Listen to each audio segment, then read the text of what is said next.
suck, badass. The only chance you have no chance. If you had a chance, you need to run lickety split. But you can't run because you're the badass. Well, Ric Flair, you know what? I'm not a normal looking athlete myself. You know what I'm talking about? I've been in the DMs alive. It's a privilege and an honor to walk out with Ole Anderson, Lex Luger, and the Army tomorrow night. I am not a happy camper. What is Bully Ray's motivation? You know I know he loves sugar. But I check my pocket. I don't have no donuts. I don't have no cheeseburger. I know you love sugar, but I ain't got none. To be the man, you gotta beat the man. And I'm saying, woo, right here in Nashville, Tennessee, pal. I'm the man. Booking a match for the total package like Luger and Super Brawl. Super Saturday? What is it? I don't know what it's called. What is it called? Super Brawl Saturday. Super Brawl Saturday? You don't lose faith in winners. And Ric Flair, day in and day out, every day of his life, just keeps winning and winning and winning. Ric Flair! New York City, Ric Flair! You're gonna find out what hard is all about! I do exactly what I want to do. You say I'm insane. I say thank you very much.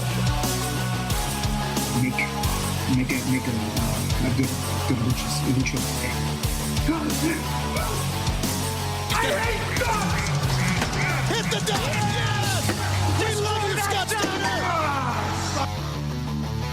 Today, woo, I've got the star and profile like never before. You guys talk about being students of the game. I am the game, JR.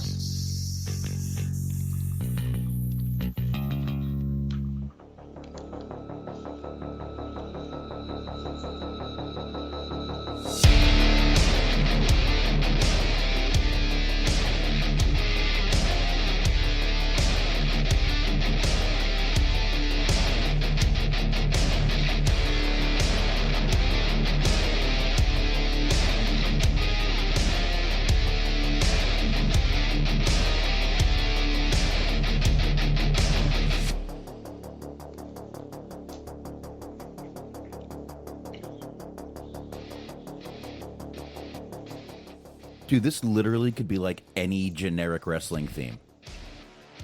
Listen to this. Walk into the ring. Any generic wrestling theme could be this one right here. Matter of fact, I think I've heard this as a wrestling theme before. Oh, I have seen many of terrible local independent wrestling shows. I've probably heard this at least twice. Oh, probably. What is going on, everybody? It is Dirt Sheet Dudes. I am Boxman. Thank you for joining us. And, of course, the voice you just heard right across from me. He's given us those good vibrations and sweet sensations. It's Smark Wahlberg. What's up, Smark? That's right. You can dance, you can jive, having the time of your life. You are the dancing queen, and do not let anybody tell you different. I won't. Did we just go ABBA? We went from that to ABBA? Yes. It's not that different thematically if you really think about it. Nah. And I won't explain because I can't explain. I think we should leave that one alone. But anyway, real quick, I'd like to thank everyone for joining me Friday night. I was joined. I went ahead and went live on YouTube. I don't know what sparked me to do it, but I appreciate everybody joining me. Had a really good time doing that. Would like to get banners and everything going before we get started. I just wanted to test that out. That's something I can do. The computer will hold it. So my birthday's on a Wednesday, coming up August 4th. So maybe on my birthday, I'll try to have that ready. And me and Smart can do the old YouTube thing a little bit from now on. So there you go. But yeah. So, and I am planning on doing a show that night. Very nice. Maybe going to work late, but we will be doing a show. I might be going to work a little late that next day. But anyway, it'll be a good time. But again, thanks everybody for joining me over there on YouTube and just joining me here, even on Mixler. Wherever you joined me and listened, I appreciate it. Smart went back home for a while. So, how was it, man? How was it? How was the little trip to Chicago? The ride there was pretty rough. Hit a lot of rain because you had about a good 5-hour stretch between coming in from Tennessee, you go to Kentucky, then it's 5 hours in Illinois till you get to where you need to be. And like almost all of those 5 hours was just fucking jammed packed with rain. But the entire time I was there for about 4 days, I believe. Weather was perfect after that, and everything else went pretty well. So I had a good time. Kind of tired now, but we're gonna keep things moving. All right. Well, tough time getting there. Made for a good time to be there. So that's a good thing, at least. Mm-hmm. Usually you have a tough time getting there, and it's a fucking nightmare from then on. I got entirely too drunk Saturday night.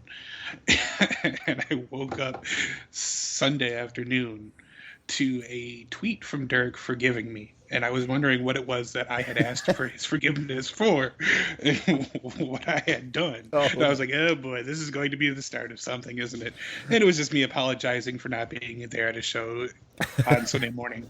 But I feel like he now understands why I was not there at a show on Sunday morning. You know what's funny? Sunday, me and the wife got up and got moving around. We started doing a lot of stuff around the house because, we're still getting stuff sorted out. We went from a smaller house, so we're actually still getting rid of stuff. All right, we really don't need it. Let's just get rid of it. So we're doing that. Well, the wife bought a bottle Friday. Actually, Saturday. Mm-hmm. The wife got a bottle Saturday. No, Friday. I did. I think I might have done a few shots. Did I do shots before I came in here Friday? I think I might have. She might have got it Friday. Anyway, it lasted till Sunday. So we started doing a couple shots on Sunday. And I'm like, we need to go easy. I got to go to work tomorrow. We need to go easy. Real easy. But the problem is my shoulder's been killing me, and my pain goes away when I start drinking. So 2 shots, 3 shots, 4 shots. I don't know how many we did. I know I woke up about 9 o'clock at night. I know she had to be hammered watching those kids. I woke up about 9 o'clock at night. I don't usually pass out like that. I don't remember taking my shoes off, taking my socks off, but I was just on the couch. My daughter climbing all over me. My wife looking at me like, the fuck are you doing? And I went to work with a nice hangover Monday. Well, we got up and there. Well, I mean, we both got up and finished the bottle. There were 3 more shots each in there. Oh yeah, we don't want to be a quitter. No. I mean, I was refreshed after a little naparoo. Did that, but it was a good time. Me and the wife we got a lot done. Almost got my lawnmower started. Almost. I got it to turn, so it wouldn't even turn. It was like stuck. I couldn't pull the pull start. Mm-hmm. I called my nephew. He's like, Marlboro Mystery Oil, pour it all over that sumbitch, and it worked. So I just got to get it started now. Need to let it dry out a couple days. Anyway, that was kind of my weekend. So yours sounds a bit like mine. That's pretty cool. We kind of had the same experiences in a way. Anywho, we do have lots of actual wrestling to get into. Not a ton of news. There's a few rumors we're going to get into, and I do call them rumors because nothing's been set in stone. Nothing's been announced. A couple rumors going around we'll get into. But we're going to flip it around a little bit tonight, do it the way we used to. We're actually going to talk Money in the Bank first. We'll tie in Raw. Smark's going to have a little NXT corner because I have not watched NXT. And then we'll wrap up with a little AEW. So we'll do that, which was a decent show tonight. Pretty good show. But I guess we'll knock out Plug. Give me a second to get them bad boys pulled up. I hate the way this computer is. I got to get it mounted. Anyway, I'll take care of that this weekend. Because we're not planning on drinking, but can't stop my wife from going to the liquor store when I'm at work. There you have it. At least that's my excuse. Not that I would text her to stop by the liquor store. No, I wouldn't do that. Anyway, let's get into these plugs, and then we'll get into some wrestling. All right, let's do this. Of course, this means I want you guys to check out the High Marks. That's right. You got the Cheese Men, you got the Mojo, and you got the G Wiz. They are over there. Where are you going to ask? Where is there? Well, that would be mixer.com/Metal Mitt Network. That's right, 2 T's in Mitt. Mixer.com/Metal Mitt Network. Check them out there, 8:30 p.m. Eastern Times. That's Sunday evening. So check them out over there. And, of course, we got the Inhumans. That's Bobby Blades and Bobby Anthem. They're on the Inhuman Experience. Check them out. All the usual, podcast platforms. And wherever you, find podcasts, all that stuff. But definitely subscribe to them over there. Oh, I'm sorry. It's new on Apple Podcasts. Now, you have to follow someone now. They're going with the terminology following now, so do that. And, of course, Everything Unscripted Wrestling Podcast. That's Eric and Doug and Daniel. Check out those guys over there. They are having a great time and really a good show to listen to. You can check them out on Blog Talk Radio and anywhere you find podcasts. And, of course, Steve Milan, he's sharing the show, and we appreciate it. Check him out on Letterboxd, boxd.com/Steven Milan. There's 2 L's in Milan, so check him out over there. He's reviewing films, and a shit ton of them he is reviewing.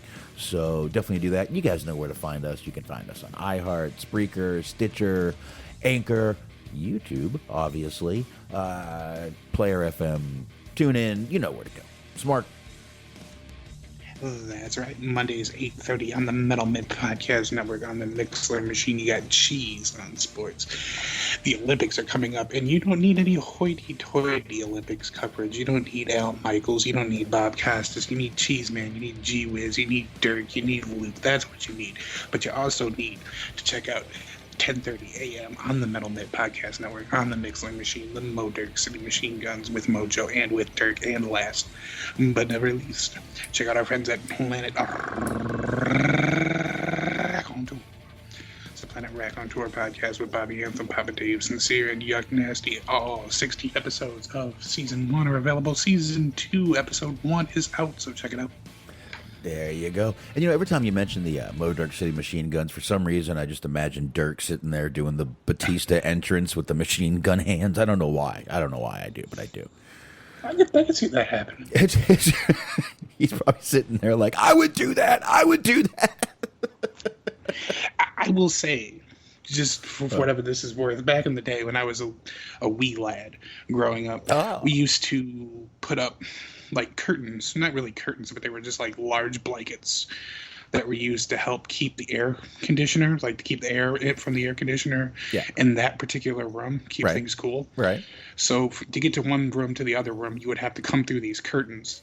Now, me being a fucking dork of a 7-year-old kid, this was my opportunity to make an entrance throughout the house. I would just do various entrances that I had seen on television. Oh, I wish some of those got recorded. Oh, do I? Oh, wait, I think some might have been. I can tell by that. I wouldn't be surprised. Oh, I hope that tape comes out one day. Oh, that'd be awesome. You're not ever going to run for office or anything, are you? Not if I could help it. That might be the most perfect answer I've ever heard for that question. It's usually like, no, politicians are scum. And it's like, dude, okay. Of course they are. But they make good money. Well, yeah. I'm scum, too. I just don't want to be a politician. There's a difference. Well, I mean, there's scum and then there's politician scum. It's a big difference. Very big difference. Very big difference. Man, I feel like I'm loud tonight. I don't know why. Maybe I am. Maybe I'm not. Chat room, tell me if I'm like over-modulating or anything, please. Just let me know. Because if I am, I'll turn myself down. All right. Well, there you go. Oh, but of course, Smark, before we go, I got to tell you, we're in a good mood because... Oh, come on. We're eating good in the neighborhood today. We're eating good in the neighborhood today. Oh, my God. Speaking of which, I don't know if you saw the same commercials I did, but I was fucking bombarded with Subway commercials during AEW tonight.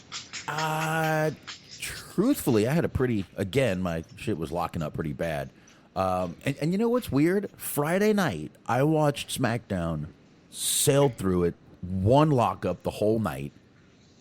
But then Wednesday nights are shit. I don't know if Wednesday nights are a busy night on the old internet around here, but the old Wi-Fi.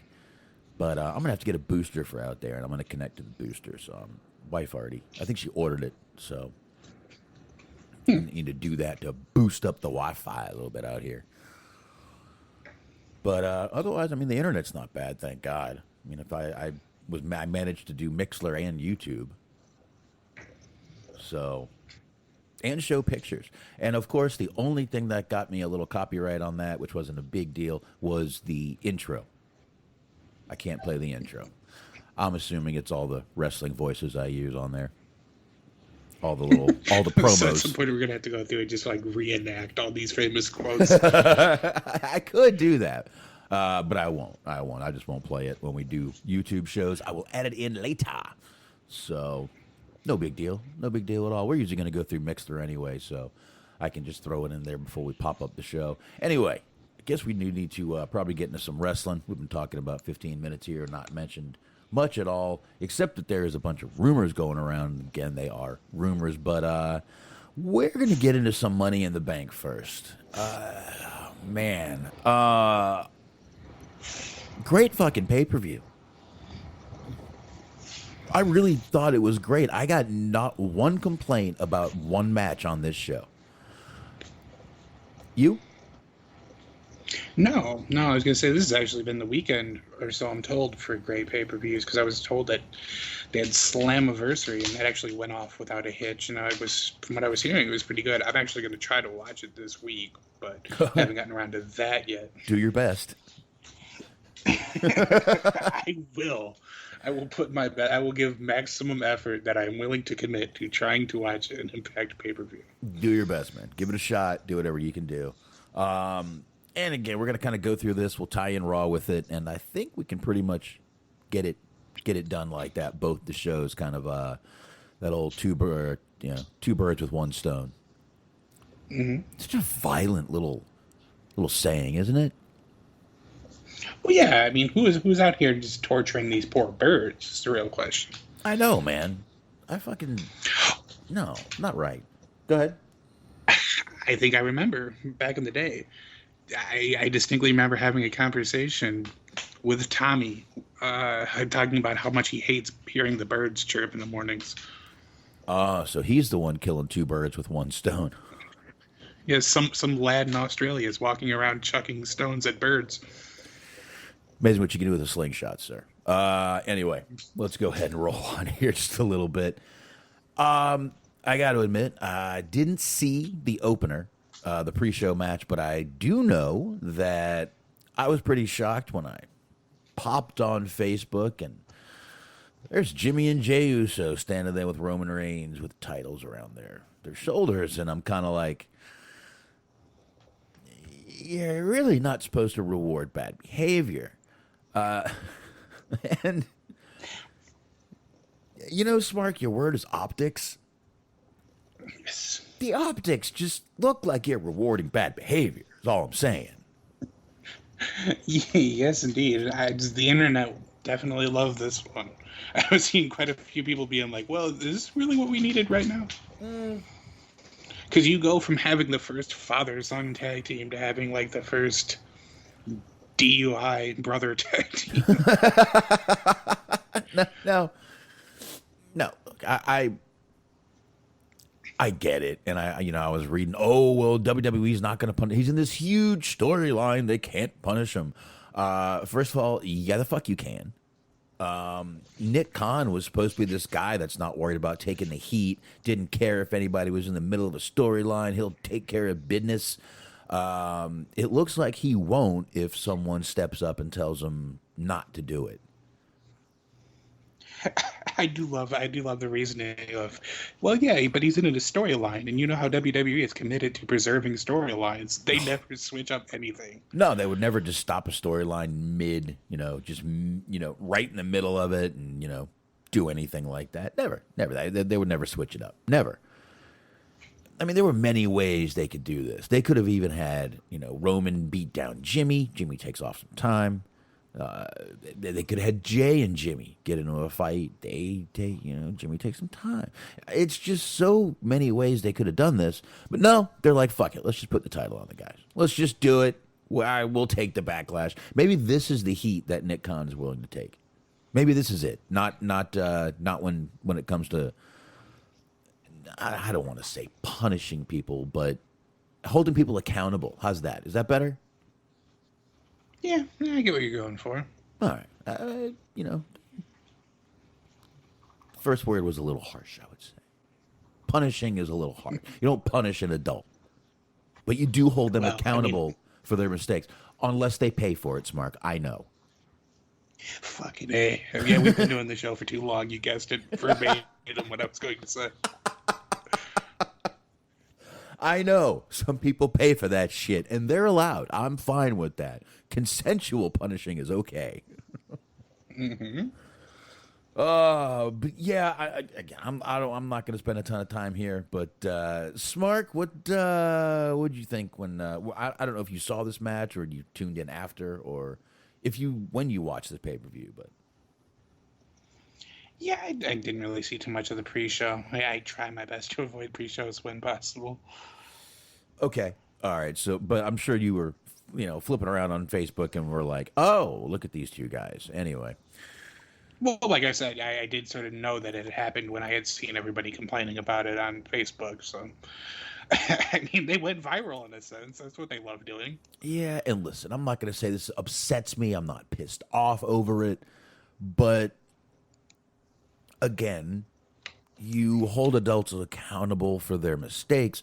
The only even acknowledgement, tied that in there, a little pun, that they did of this was when they were in the back and they did a little thing and they were talking and, Reigns was putting over Jay and then he looked at Jimmy and he went, "And you."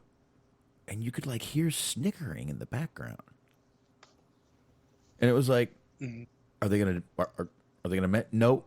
Jimmy just was like, "Nah, man, I love you too, Oos. I'm going to kick ass for you, Oos." And that was it. Oos. So, but that was it. Trying to remember to take Ubers more, Oos. Well, speaking of that, Naomi has been moved over to SmackDown with her husband over there, quietly. I'm sure the designated driver joke has been driven to the ground, but one more time. One more time. Well, better than driven into a telephone pole. or a family of 4, 5, 6, or even 1. Jesus Christ, man. Anyway, I guess we move on to the first match. This was the women's Money in the Bank ladder match. I would say I'm not even going to say complaint. I would say this was probably the least of all the matches on this show. Just like not that they didn't try. They went out there. They were doing all the shit, but the ending was a little weird. But I do have to say, the crowd did not. The crowd was behind Naomi, number one. The crowd got behind Liv Morgan. The crowd loved Alexa Bliss's belly button. If you didn't notice when she ripped off that thing, they were like, "Belly button, yeah!" Mm-hmm. Oh, yeah. That sounds like a response you may have also had. I heard the crowd pop, and I'm like, seriously? This girl, I mean, we've seen her how many times already? But the crowd was hot. I do have to say, Fort Worth was a damn good crowd. I was proud of Fort Worth. I was proud of Fort Worth the other night. So, but yeah, I mean, the match was good. They all sit there. They're all up on top of the ladders, and Nikki Ash, almost a superhero, climbs in the ring and just climbs over everyone, grabs the title nonchalantly, and jumps down. Wins the match. Mm-hmm. Wins. Yeah, it was a very odd way to do that, where they basically just let her ascend and then grab the belt, and then that was it. It's like, yeah, nobody's going to try to stop her? All right, well, whatever.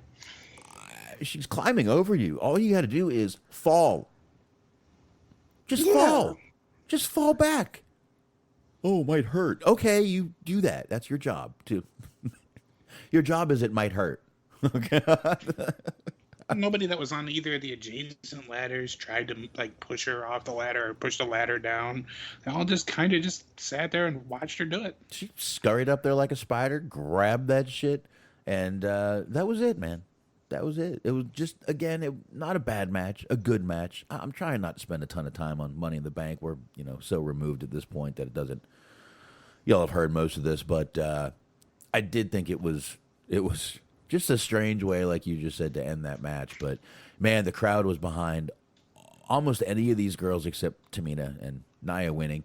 But really, the crowd wouldn't have cared who won this match. I thought, for a minute there, they teased Alexa was going to do some, Nick-a-doo stuff. And I think they bring her, I think she snaps out of it when she tries to do the magic and it won't work because her magic only worked in the Thunderdome.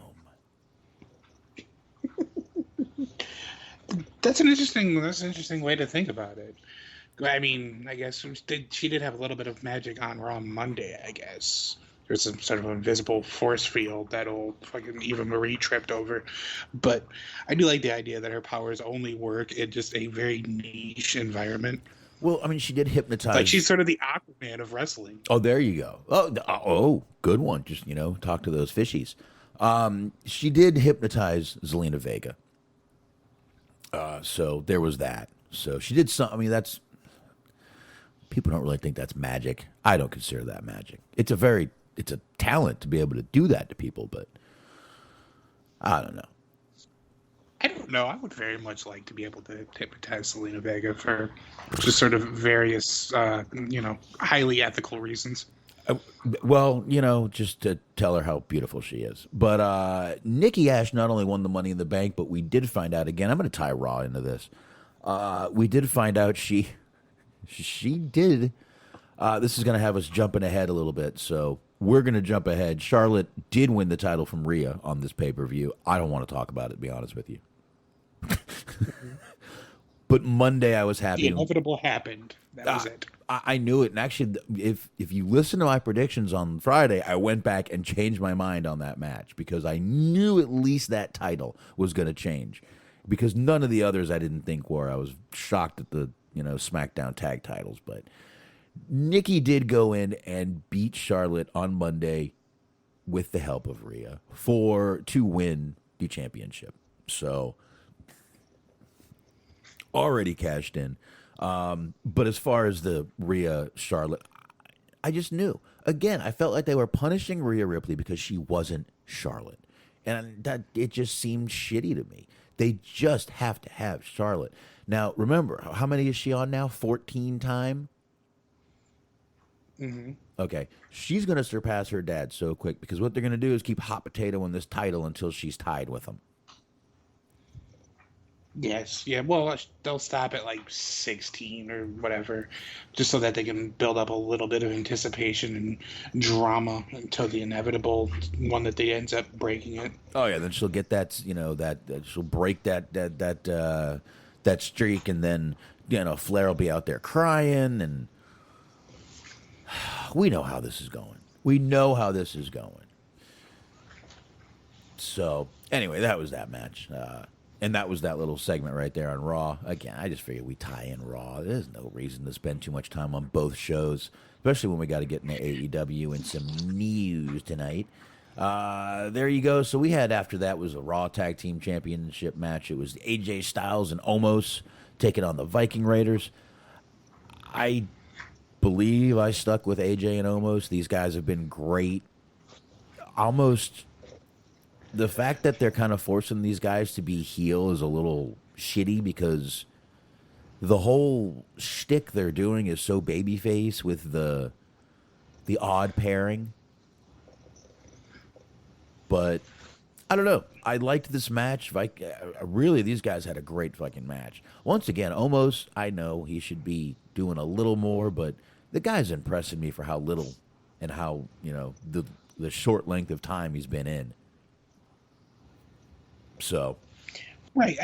I mean, I can see how that would work. You know, you just have him start off slow, and then as he begins to be able to learn more and do more, have him sort of unveil more and make it sort of so that it's a bunch of different surprises. You know, you actually start seeing him develop as a wrestler instead of just like having him do everything that he can do right off the bat. Yeah, I mean, the guy's like 7'3" and can fucking move like a lot. You're not going to find many guys his height that can move like that and are in the shape he's in. You know, He's actually fairly charismatic too. yeah, yeah. I like the guy. I like the pairing. AJ, again, I feel like when he kind of went over to New Japan, he found his voice, found his promo style that he liked to do, and he can even do that funny heel very well, which is kind of the character he's doing now, and I like it. But AJ's always good in the ring. You know, obviously he's not the high flying, you know, doing fucking, you know, gainers over the goddamn, you know, top rope anymore, but he can still fucking go out there and go. What? Okay, so like a month or two ago, I tried. It was during WrestleMania. I tried to think of a high flying move, and all I could think of was Spanish Fly. And you guys spent the like next 2 hours saying that every diving move was a Spanish Fly, just to fuck with me. And now I like how you tried to think of an impressive like lucha type of high flying move, and you said gainer as though this was synchronized swimming. He was going up to the high dive. Well, okay, synchronized swimming and high diving are different. Mm-hmm. Yes. One you stay in the water, one you're up on a high dive, and a gainer is a diving move. I did diving when I was very young. Very, very, very. Yes, but I don't believe gainer has transitioned into the squared circle, as it were. Well, that's what it looked like he was doing when he went over the fucking ropes back in TNA days. Soaring through the sky like Greg Louganis. Like, excuse me? Oh, shut up, man. Come on now. All right, fuck that. We're moving on now. We sure are. I'm going to talk about this match and pretend it's you. So Bobby Lashley beat the shit out of Kofi Kingston. He just laid into him and beat the living piss out of him. You're just making me the Kofi Kingston now. I mean, I could have a worse lot in life. I'll accept being Kofi Kingston. Oh shit, I wouldn't mind either, man. But yeah, he went out there and took a beating. I think a lot of people were expecting Big E to run out there. I think I was too when I was watching this match. But Lashley just beat the living hell out of him for most of this match. And it turns out Kofi was kind of just I guess you could just call him a pipeline to Goldberg versus Lashley, which Goldberg did come back on Raw. Yes, you are having a problem building stars, building new talent, just having people respond to things, giving people things that they like so that they will return. Yeah, Kofi Kingston lose. You had Keith Lee come back and then lose to Bobby Lashley, all in service of Goldberg returning. Yeah. I mean, and Keith Lee did come back and just. How long was that? That wasn't a long match at all. It was pretty much a squash, just to bring Goldberg out again. Okay, so you're right. Kofi and Keith Lee were pipelines for the Goldberg thing, or patsies, or whatever you want to call them.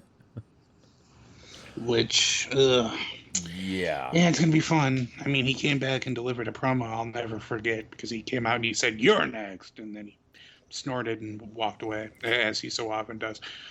Well, thank God. That's all. That's all I need from Goldberg. He starts talking anymore, it's just not going to sound good. I was kind of hoping that just like Bobby Lashley would just kick him in the dick. I knew it wasn't going to happen, but if he just like kicked him as hard as he could, just full force in the dick, and just walked away. Yeah, that would have been pretty bad. Yeah, but yeah, I went into a good amount of the Goldberg thing on Friday, I believe. So again, I know the guy's not going to come in. I know his matches don't last fucking 30 minutes. He's not going to go in there and try to pull this 5-star match off. But my problem is there's always that in the back of my head, I'm always like, you know, they do like to give that title to people, and especially a guy like Goldberg. And if they feed Lashley to Goldberg and Goldberg just tears him up in like, a 3 to 4 minute match, there's going to be some pissed off people in the IWC, if you know what I mean. Right. Well, I mean, to just draw a comparison, we're going to talk about that maybe a little bit later. Had another person come back. Had John Cena come back. And the thing is, like, okay, maybe his match is probably not going to be all that great when he has the inevitable match with Roman because he hasn't wrestled in several years, but he can at least talk. Like with Goldberg, it's like, okay, you have to have the time that he speaks short so that he doesn't get exposed for not being able to talk. You have to have the match length short so he doesn't get exposed for not being able to wrestle. It's like, why do you keep bringing this guy back if his skill set is so incredibly limited? Because they just don't know what else to do. And you know what? We can go ahead and get into the main event and Cena coming back. And I've got a little audio of Cena after the show that we can play real quick because he was about as surprised by the reaction he got as all of us. I mean, I wasn't surprised. The old absence makes the heart grow fonder, I guess. But, he did get a great pop. I'll tell you who else, since we're going to get into this main event, then we'll roll back into the men's Money in the Bank match because obviously I'm very excited about that match. So there was Roman and Edge. Edge got a fucking deafening pop. Deafening. And I was listening to Solomonster and people were calling in that were at the show and, he did it right after. And they were like, that was such a loud pop for Edge. And, we got one on SmackDown, too. Man, I'm telling you, Smark, it feels so fucking good to have fans back at these shows, reactions. That Charlotte flipped off the fans because they were chanting, "We want Becky." And by the way, they did black that out on the replay also. But what a fucking pop for Edge. Roman, I like that little VR thing they have of him, kind of doing the ooh-ah thing. But I liked this match, man. Once again, Roman just is really yelling at the crowd, saying, he's my bitch. Who's the bitch now? Roman is just, man, he's feeding off of the crowd, in my opinion. All of them were. The whole night, all these guys were just feeding off that crowd. And I think we were, too, watching it. I don't know about you, but I loved it. I loved this match. I love what Roman did. Edge wasn't exactly the maniacal Edge we were promised on Friday, but Roman in this match, I think, was just the one of the great highlights as usual because he's just talking shit, doing moves, talking shit to Edge, talking shit to the crowd. Everything about this match I liked, man. I just went on a little diatribe there. Go ahead, please. Roman is he's so much fun right now. Just he's having a lot of fun and doing the role, and just I gotta imagine it's gonna be a lot of fun to be able to go there and just to boo him and play off of all of that. But yeah, so you did have that. You had that little match, Roman and Edge, and the thing that's kind of interesting with Edge is like. You mentioned Naomi getting a big pop earlier, and it seems like the live crowds always love Naomi for some reason. And I say some reason because she's never particularly booked all that well, and she never really has a lot going on character-wise. But she seems like she's always over.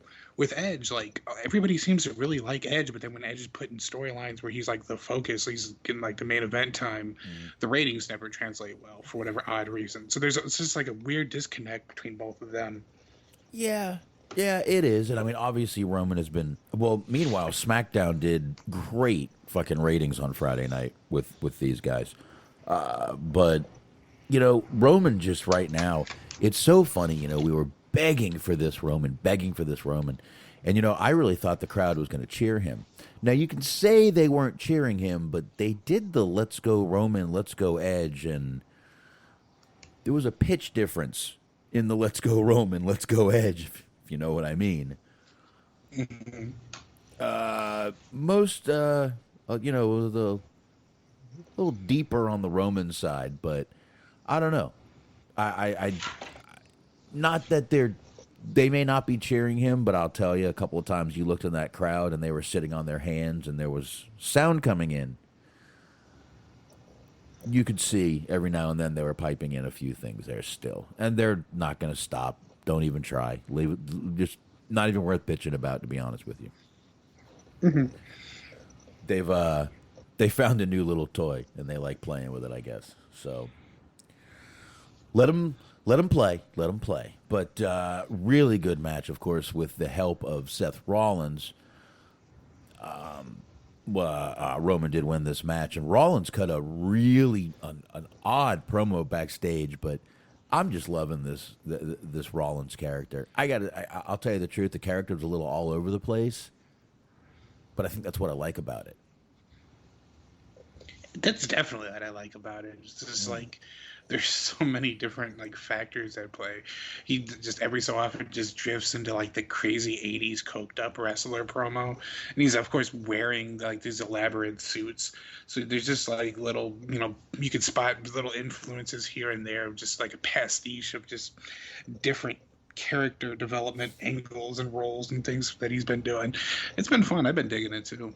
Yeah, and speaking of characters and development, I got to tell you, man, if you literally didn't watch the match and focused on Paul Heyman, I think you could tell every move going on in the match by watching Paul Heyman.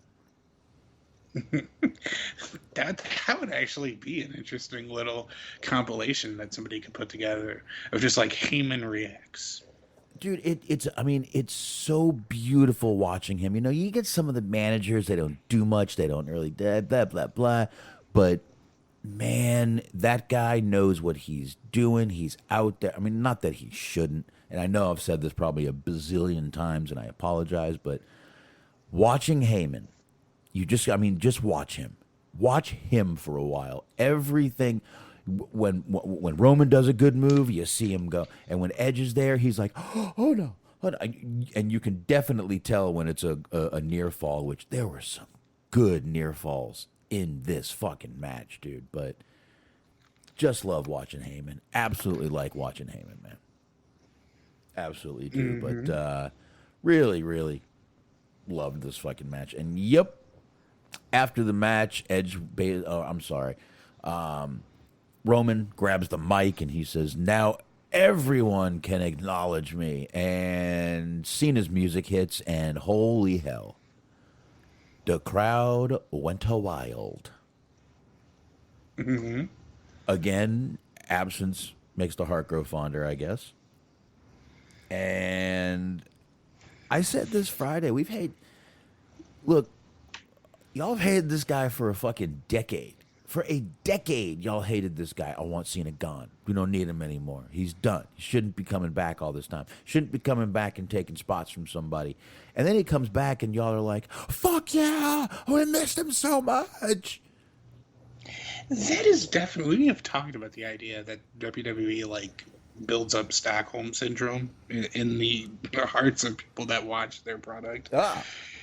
I feel like we're there because as I was like starting to see these updates of just these rumors and it becoming more and more viable that it actually was going to happen, and now here we are talking about it, that they were going to be doing Cena versus Roman. I was like, that actually does seem like something that I'd want to watch. I actually am kind of excited for this. And I'm sitting here thinking, what the fuck am I saying? Like, what am I thinking right now? What am I saying? What is this? Exactly, dude. Listen,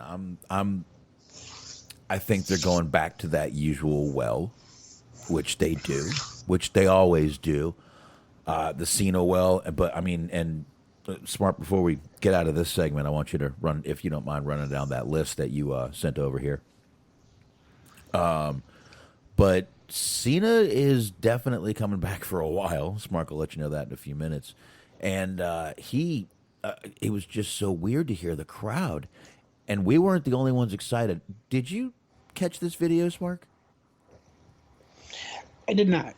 Okay. Sorry. It's a little crowd noisy. I'm gonna do the best. I tried to edit it out, but I think I got it clear enough. I'm gonna go ahead and play it. Wait a minute. Best thing I could do is hit unmute, probably. Nick one can hurt. It's not muted. Hold on. Oh, it's muted here. Okay, here we go. Let's back this up. Let's try this again. Weird, because I'm used to you guys telling me how much I suck. Man, this feels pretty good. I see this dude's sign over here. It says, if Cena shows up, we cheer. Is this like Bizarro World? What's going on?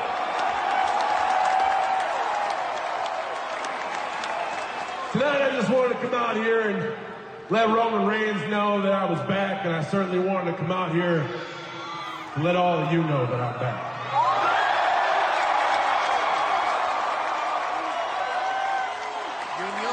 And I promise you, this is not a one night only, but what's special to me is that this is the first night.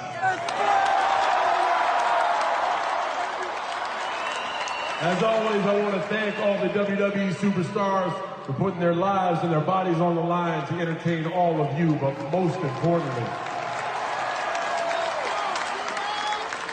I missed you guys.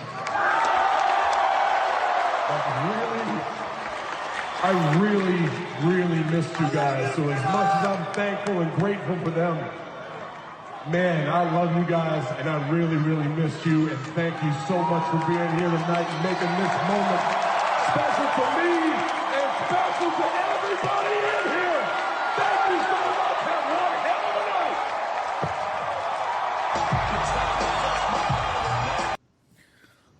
There you go. Again, he was shocked. And there was a sign, if Cena shows, we cheer. There wasn't really a sign. And again, Cena sending him home happy. They let him close out the show like he used to do. Pretty cool little moment there. Again, absence makes the heart grow fonder. I guess he's been gone long enough that people were just very happy. I mean, there was a guy behind him. A guy. That was a grown man's voice yelling, "I love you, Cena." Did you catch that? Yes. Okay. What they didn't show was that it was the president of China.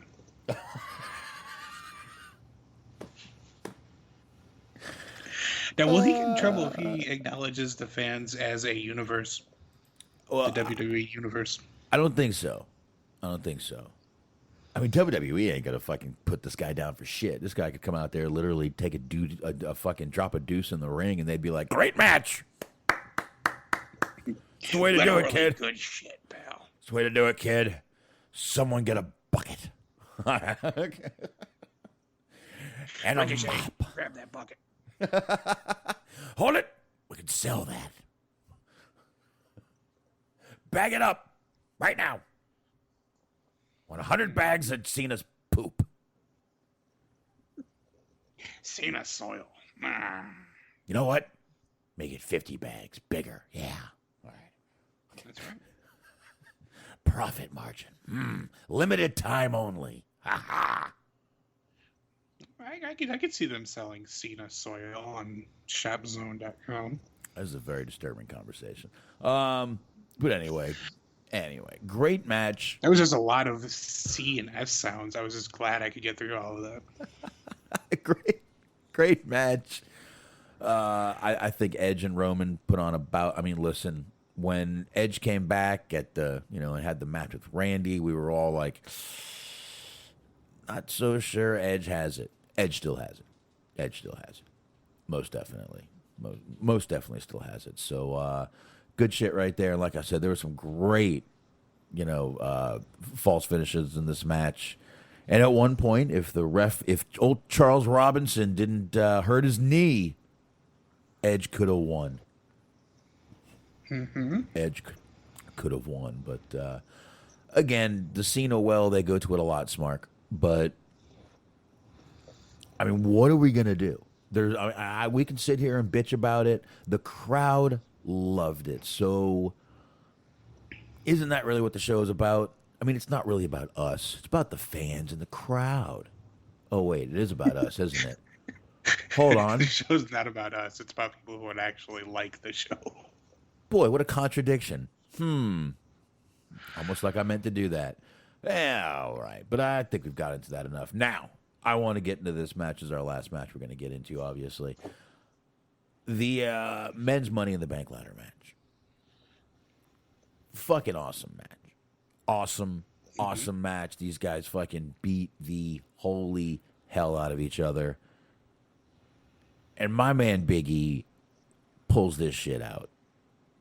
The crowd was, once again, I think the crowd wouldn't have minded if Morrison won. The crowd was way behind Morrison. Dude, they have Johnny Drip Drip fucking chants. Mm-hmm. And the crowd was also very behind Seth Rollins, which is he got a hell of a pop coming out, which surprised me. He's supposed to be this big heel, and the crowd fucking loves this guy. They love the character. They love the suits. They're loving this fucking guy. It's a little baffling, but I'm happy for the guy. But I'm extremely happy for Big E. I'm hoping they're gonna do something really, really special with him. Let him actually, do something. I would like to see Big E versus Lashley. He can go on either show. Big E versus Roman would be fine for me too. Either one he goes for, I'm just happy to see that this guy. This kind of shows that they've really got some faith in him, and I'm excited to see where this goes. But the really good match. Smart, Big E, man. What do you think? Yeah, this was good because this was one of the first times where there was a couple of actual viable potential winners that they had, because they were doing a good job of keeping some people looking good coming into this, because you had, obviously they were doing a good job keeping Rollins looking good. Like you said, he got a big pop. They did a really good job making Riddle look good the last couple of weeks. Oh yeah. So it seemed like it was possible that he could have won that. Obviously the whole storyline they had with Drew, where he needed it in order to be able to challenge for a title. That was the only title shot he could get. Yeah. There's a couple of different people that looked like they could have won it, and it was so that at least helped to build the anticipation. It didn't seem like it was like a one-horse race or a two-horse race like it tends to be, so that helped things too. And I think all in all, it was a pretty good match. And I think this is one of the cases where the right person did win. Yeah, most definitely, man, most definitely. But there was a few times in the match where Rollins and Morrison were working together, which again just seems weird, but. I mean, and Morrison is definitely going to have to turn babyface if this crowd keeps doing all this shit for him. So, but yeah, and you know what? I'm glad you mentioned Riddle. I forgot about him. The crowd wouldn't have minded him either. They were definitely. I think any of these guys could have won, and the crowd would have been happy. I just think they were so happy to be back out. Wanted to see a good match. Sign Guy Rick was back. There was a picture of Nikki Ash right beside Sign Guy Rick. He is from the Dallas area, so makes sense that he was back at one of these shows. And lime green shirt guy was back. Big E's actually standing right beside him in this picture. So, there's no reason for me to feel such a emotion towards this gentleman, but there's just something about his overall, just something about it. I hate this guy. I don't understand why. He hasn't wronged me in any way, but I just want to punch the man in the face. The lime green shirt guy? Mm-hmm. It's more of a sherbet green. It's not really lime green. Well, lime sherbet. Okay, we'll go with lime sherbet green. I like that. I just don't get just something about it. I want to punch him. To me, he gives off the most like Plant vibe, where it's like if somebody were to be revealed amongst these like super fans as being a Plant, he seems like the most likely candidate. Oh no, Plant was the guy that Lance Archer threw tonight. Oh yes. He just happened to have on this brightly colored black and neon green sweatshirt that you could pick out of a he looked fucking like one crowd. of the hybrid 2 had let themselves go, because he was like wearing. I was like, damn, Jack Evans put on some weight, man, and shaved his head. Holy shit. Mm-hmm. Anyway, I guess back to definitely. I feel the right guy won. I actually picked Big E on Friday. I think I did. I think I picked Big E Friday. Look. How many times have I put this guy over on this show? When I was on the Everything Unscripted show, I put him over. Matter of fact, he was like the guy that I thought would hopefully is the basically breakout star of this year.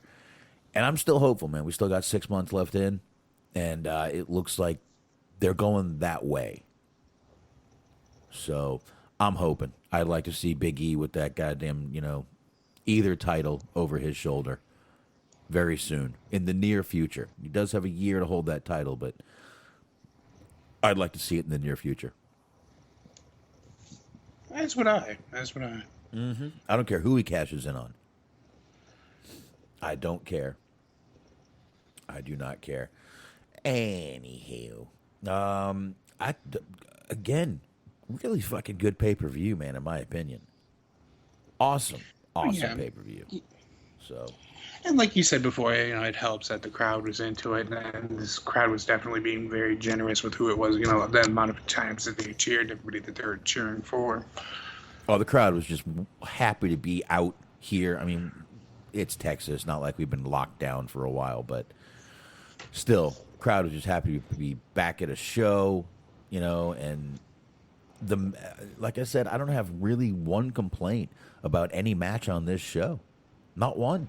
Mm-hmm. Not a goddamn one. Oddly enough, not that this really has anything to do with the pay-per-view, but coming home, it's a 600-mile drive to get back to where I live from where I was. And while I was on the road, I ended up seeing 2 of the WWE trucks coming through. So that was kind of interesting. I was like, I'm go. That's where the ring is. How about that? Should have followed them. Just have them honk the horn. Where you going, guys? Where you going?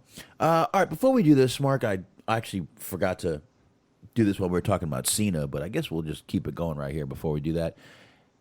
You had a little, kind of a date list here of, if you were wondering how long Cena is going to be back, I think Smart's got an answer. That's right. This is from The Observer. WWE has revealed the full list of appearances that John Cena will be making for them this summer in what WWE is billing. Yeah, first try every time. Every time. And what WWE is billing as... I even fucked up first try. And what WWE was building... God damn it again. In what WWE is billing as the summer of Cena's schedule has 15 appearances from now through SummerSlam. That includes Cena's already announced appearance on this Friday's episode of SmackDown. Cena will be appearing on 5 episodes of SmackDown, 2 more episodes of Raw, 7 house shows, and he will also be in a partridge in a pear tree. Ooh. He will then challenge for Roman Reigns' Universal Championship at SummerSlam on Saturday, August 21st. So they have all the dates listed. I won't list all the various arenas and everything, but you got July 23rd through the 31st, August 1st, August 6th, August 7th, 9th, 13th, 14th, 15th, 20th, and 21st, which is SummerSlam. Right. So looks like right now we're going to have him minimum up to SummerSlams, Mark. And I guess we'll see how everything works out after that. But, boy, putting this out just makes you think, well, that SummerSlam match is kind of going to suck because he ain't winning it if he's going to leave after that. And I do think he has another movie. Let me check his IMDb and see what he has upcoming real quick. And while you do that, what I also thought was interesting is that they said, he's going to be doing 7 house shows.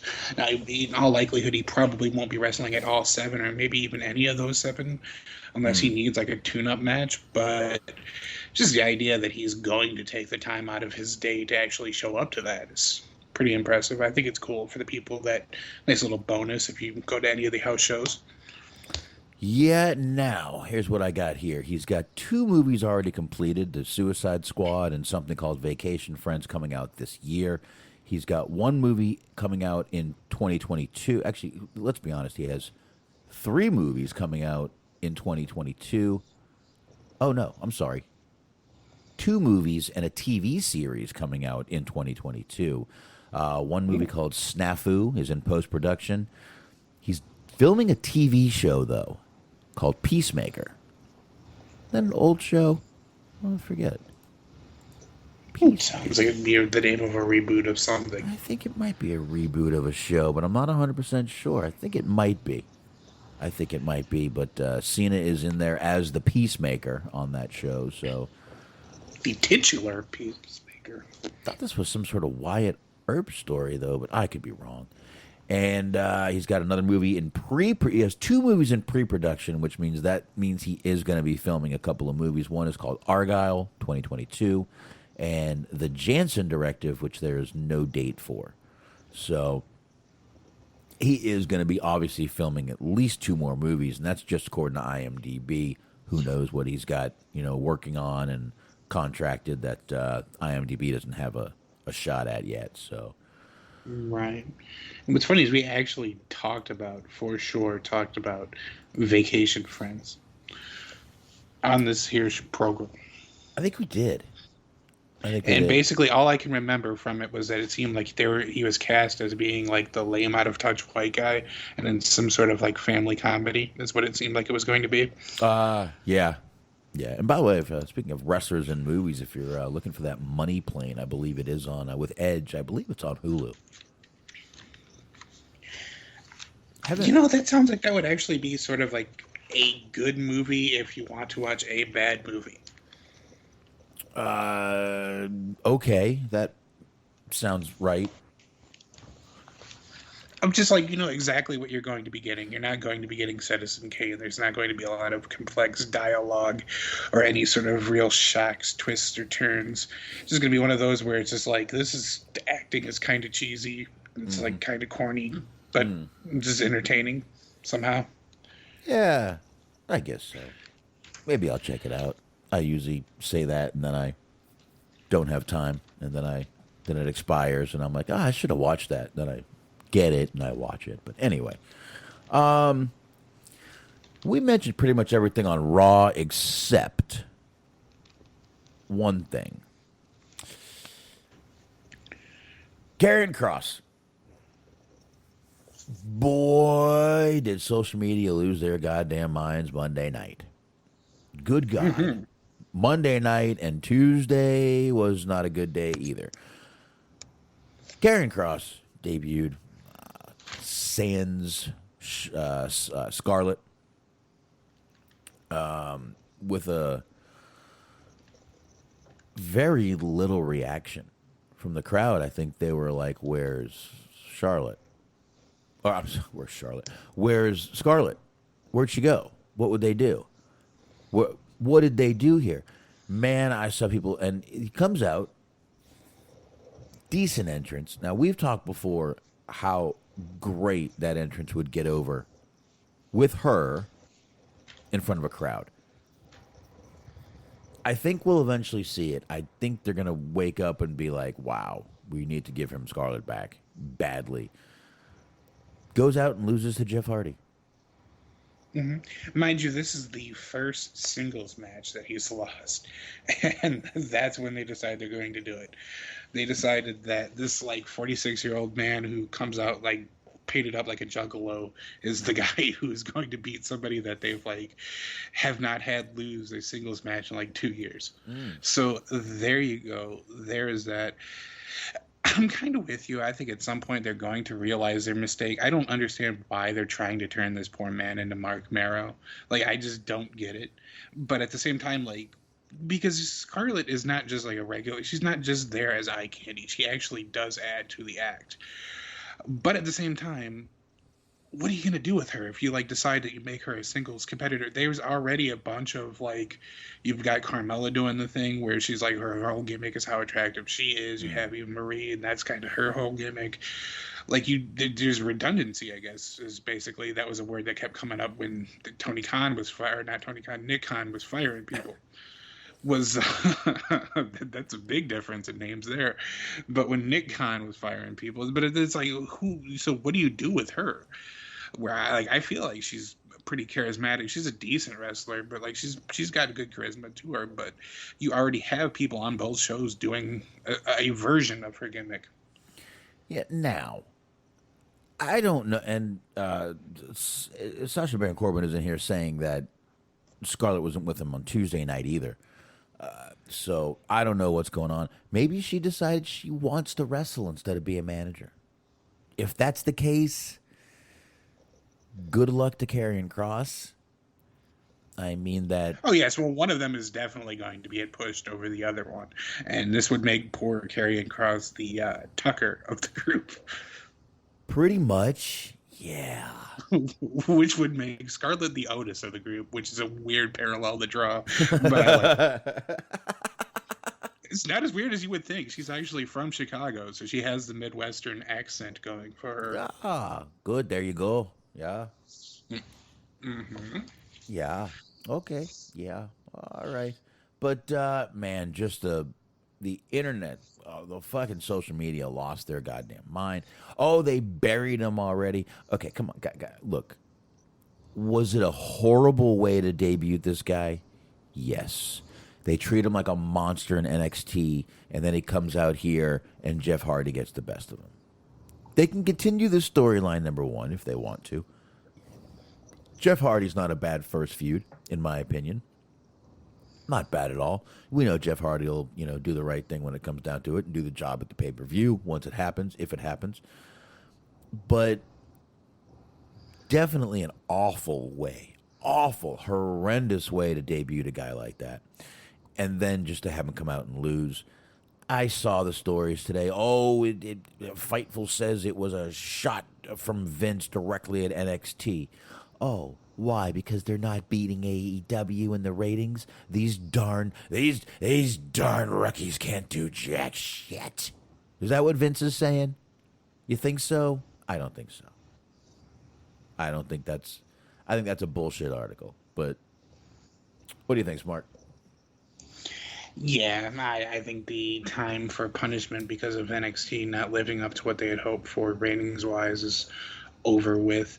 And I get the idea that maybe you shouldn't overreact with how they decided to debut him, but at the same time, we've been down this road before of just like this is only one, with Keith Lee, with Ricochet, with whoever we want to put in this position where it's like it's one bad week for him. It's not that big of a deal, and then you just watch as it gets continually worse. And it kind of already seems like that's what they're going to end up doing with him, just because they're starting to strip away the bells and whistles, at least on Raw.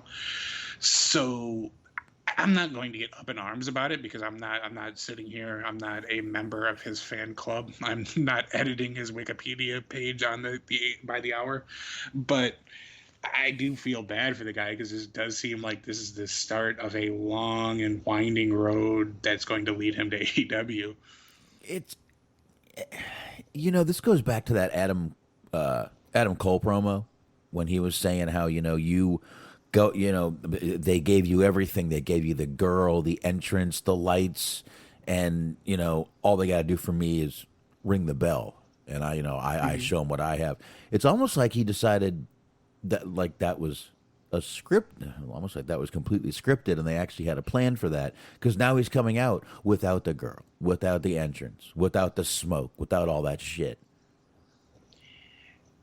So, yeah, like it seemed like a rather inconsequential line at the time, but it seemed like that might have just been the start of because we had talked about it before, and I was trying to figure out, because it seemed like even before this, people just started to turn on him, where it was just not so much the front office or whatever, but just people online are just like, yeah, he's not as good without his entrance, or yeah, he's been having the same kind of matches over and over again, which he has, but that hasn't been a problem before. No. This has suddenly become a problem.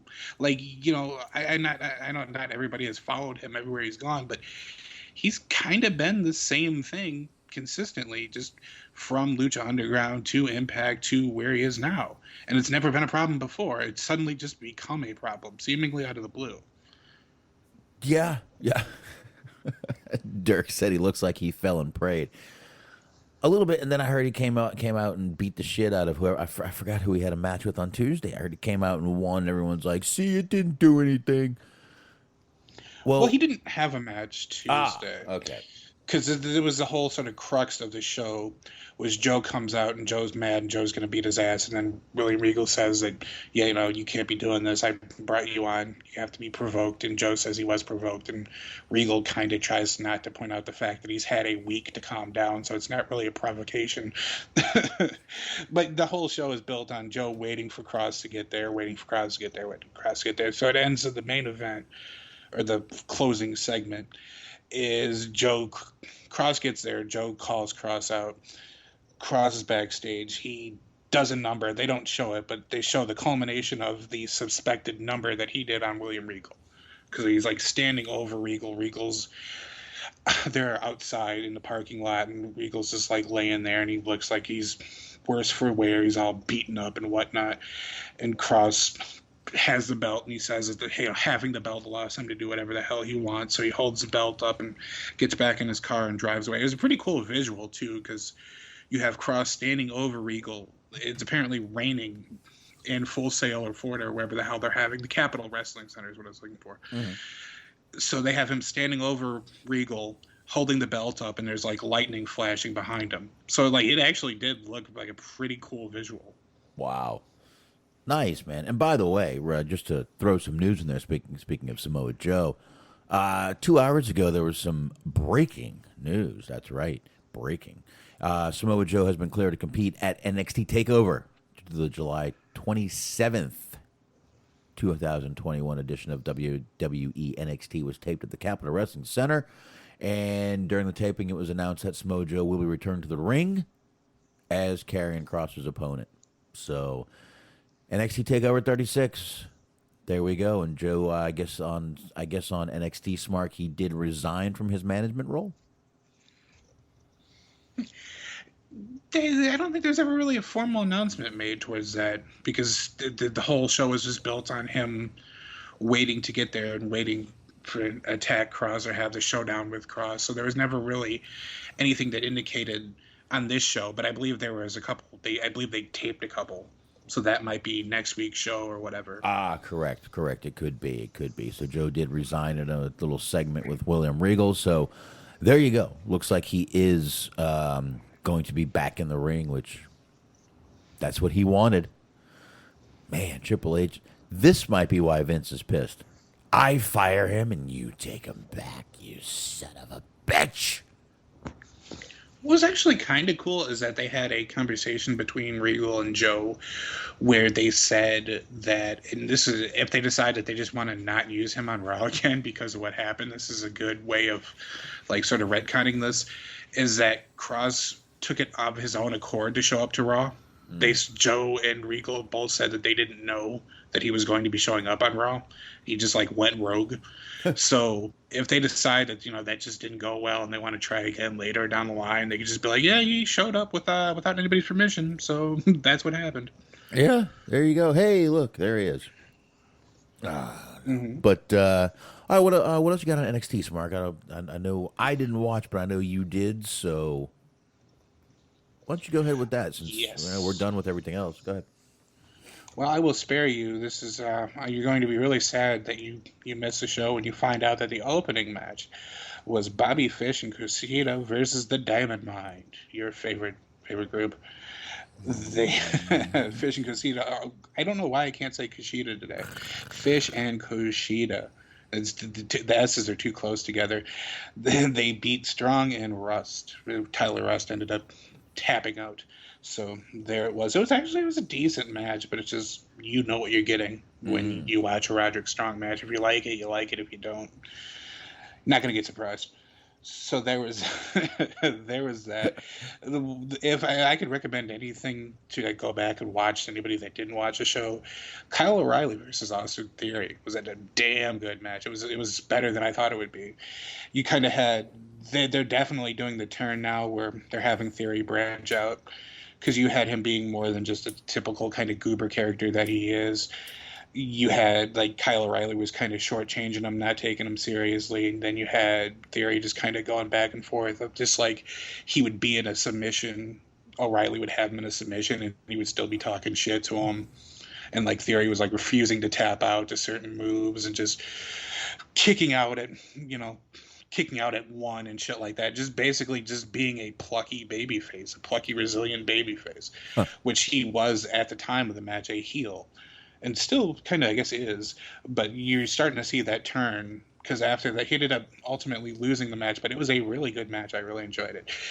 But you had, like, right after this, you had The Way backstage, and they're like arguing amongst themselves. And at one point, Indy goes, we should be allowed to do whatever we want. If Austin wants to kiss Dexter, he can kiss Dexter. And like Austin tilts his head like, wait a minute, hold on, what? So they keep fighting, and he just like grabs his bags. Austin Theory grabs his bags and just walks off while they're fighting.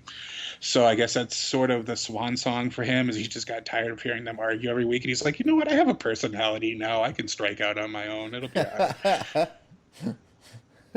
Okay. All right. But, what else? Yeah, that was good. They did another one of the breakout tournament matches, which allowed me to meet somebody who has my new favorite name in wrestling, because Andre Chase, not that name, took on a man who is known as Odyssey Jones, which is a name that is just way cooler than his actual presentation.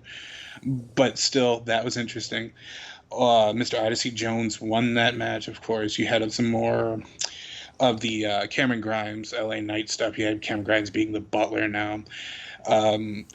Which leads me to believe, like, my favorite backstory of just any wrestler ever was that when Raven came to ECW, he was acknowledged that he was Johnny Polo, but the time he spent in WWF was so traumatic that he ended up becoming Raven because he just had a mental breakdown. I would like to believe, because you just have LA Knight just treating Cameron Grimes like shit just the entire time, and Cameron Grimes is still just upbeat and happy.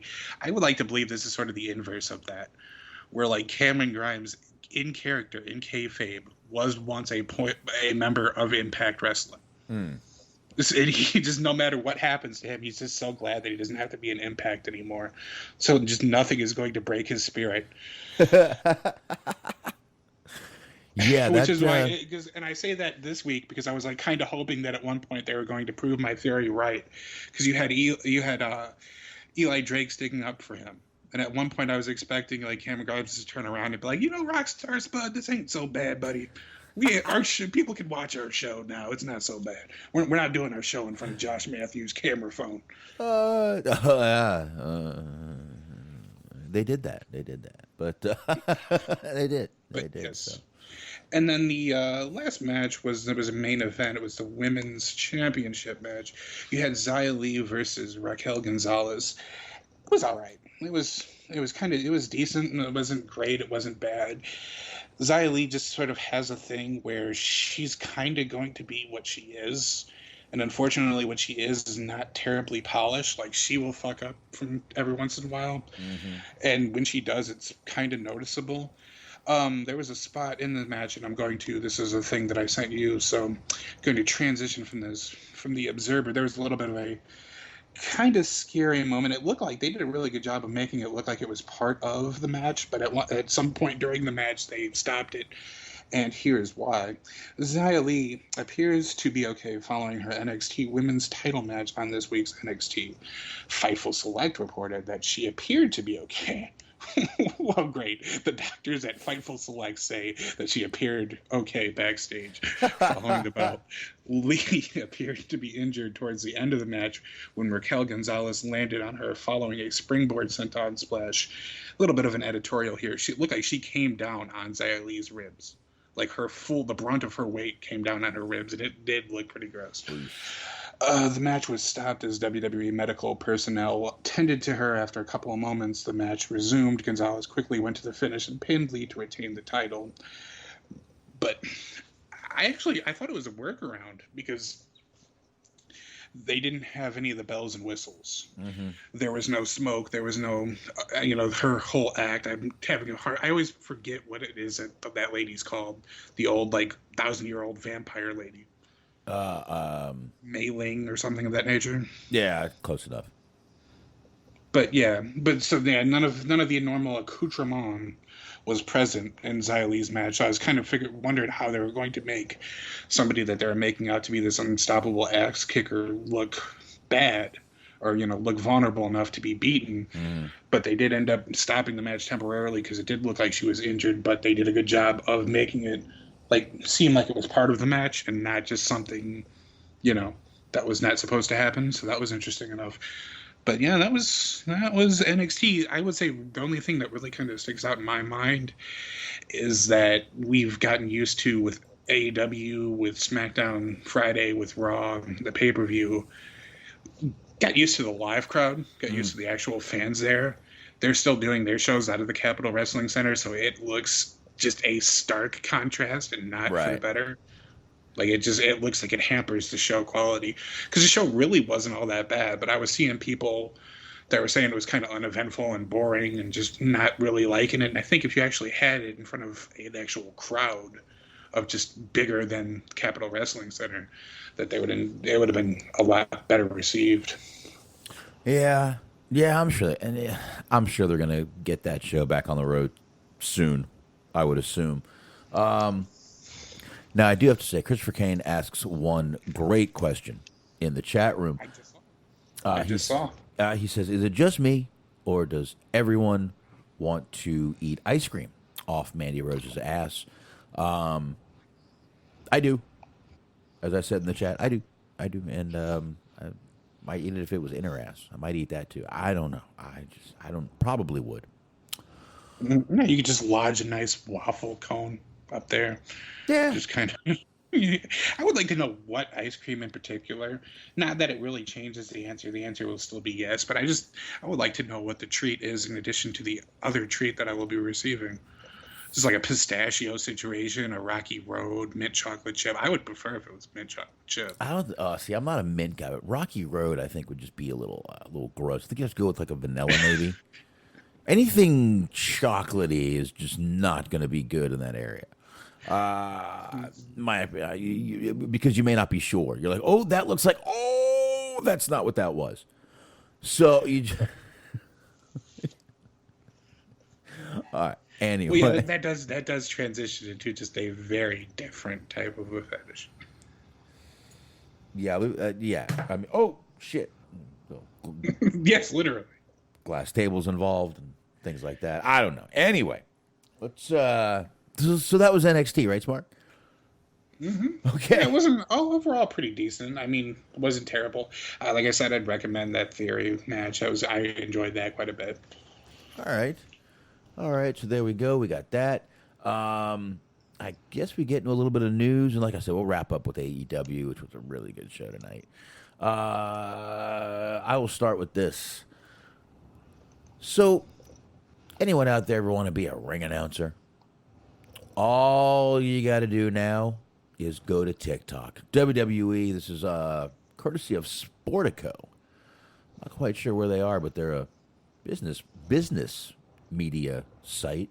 They're putting this out there. WWE is offering its fans on TikTok the rare opportunity to take part in one of its biggest annual events. The wrestling company is using the social media platform to find 2 ring announcers for its SummerSlam event next month. Fans can audition via TikTok videos, and a pair of winners will be chosen to announce matches at the event in Las Vegas. Basically, they've been doing stuff like this for a while, but this is kind of the first time they're really going to bring people in that actually win this little contest. So it's kind of cool. So if you've been wanting to be a ring announcer for WWE, now's your chance. Go on TikTok and give it a shot. It's times like these where I always wonder, who is the poor intern that is tasked with having to go through these videos? Because we were talking about Scarlett, and there was at one point in Impact where Scarlett she was doing a talent search.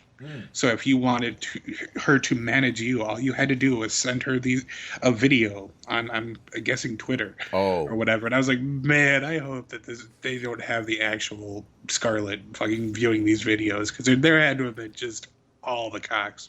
Just all the cocks. Oh, everyone in the world.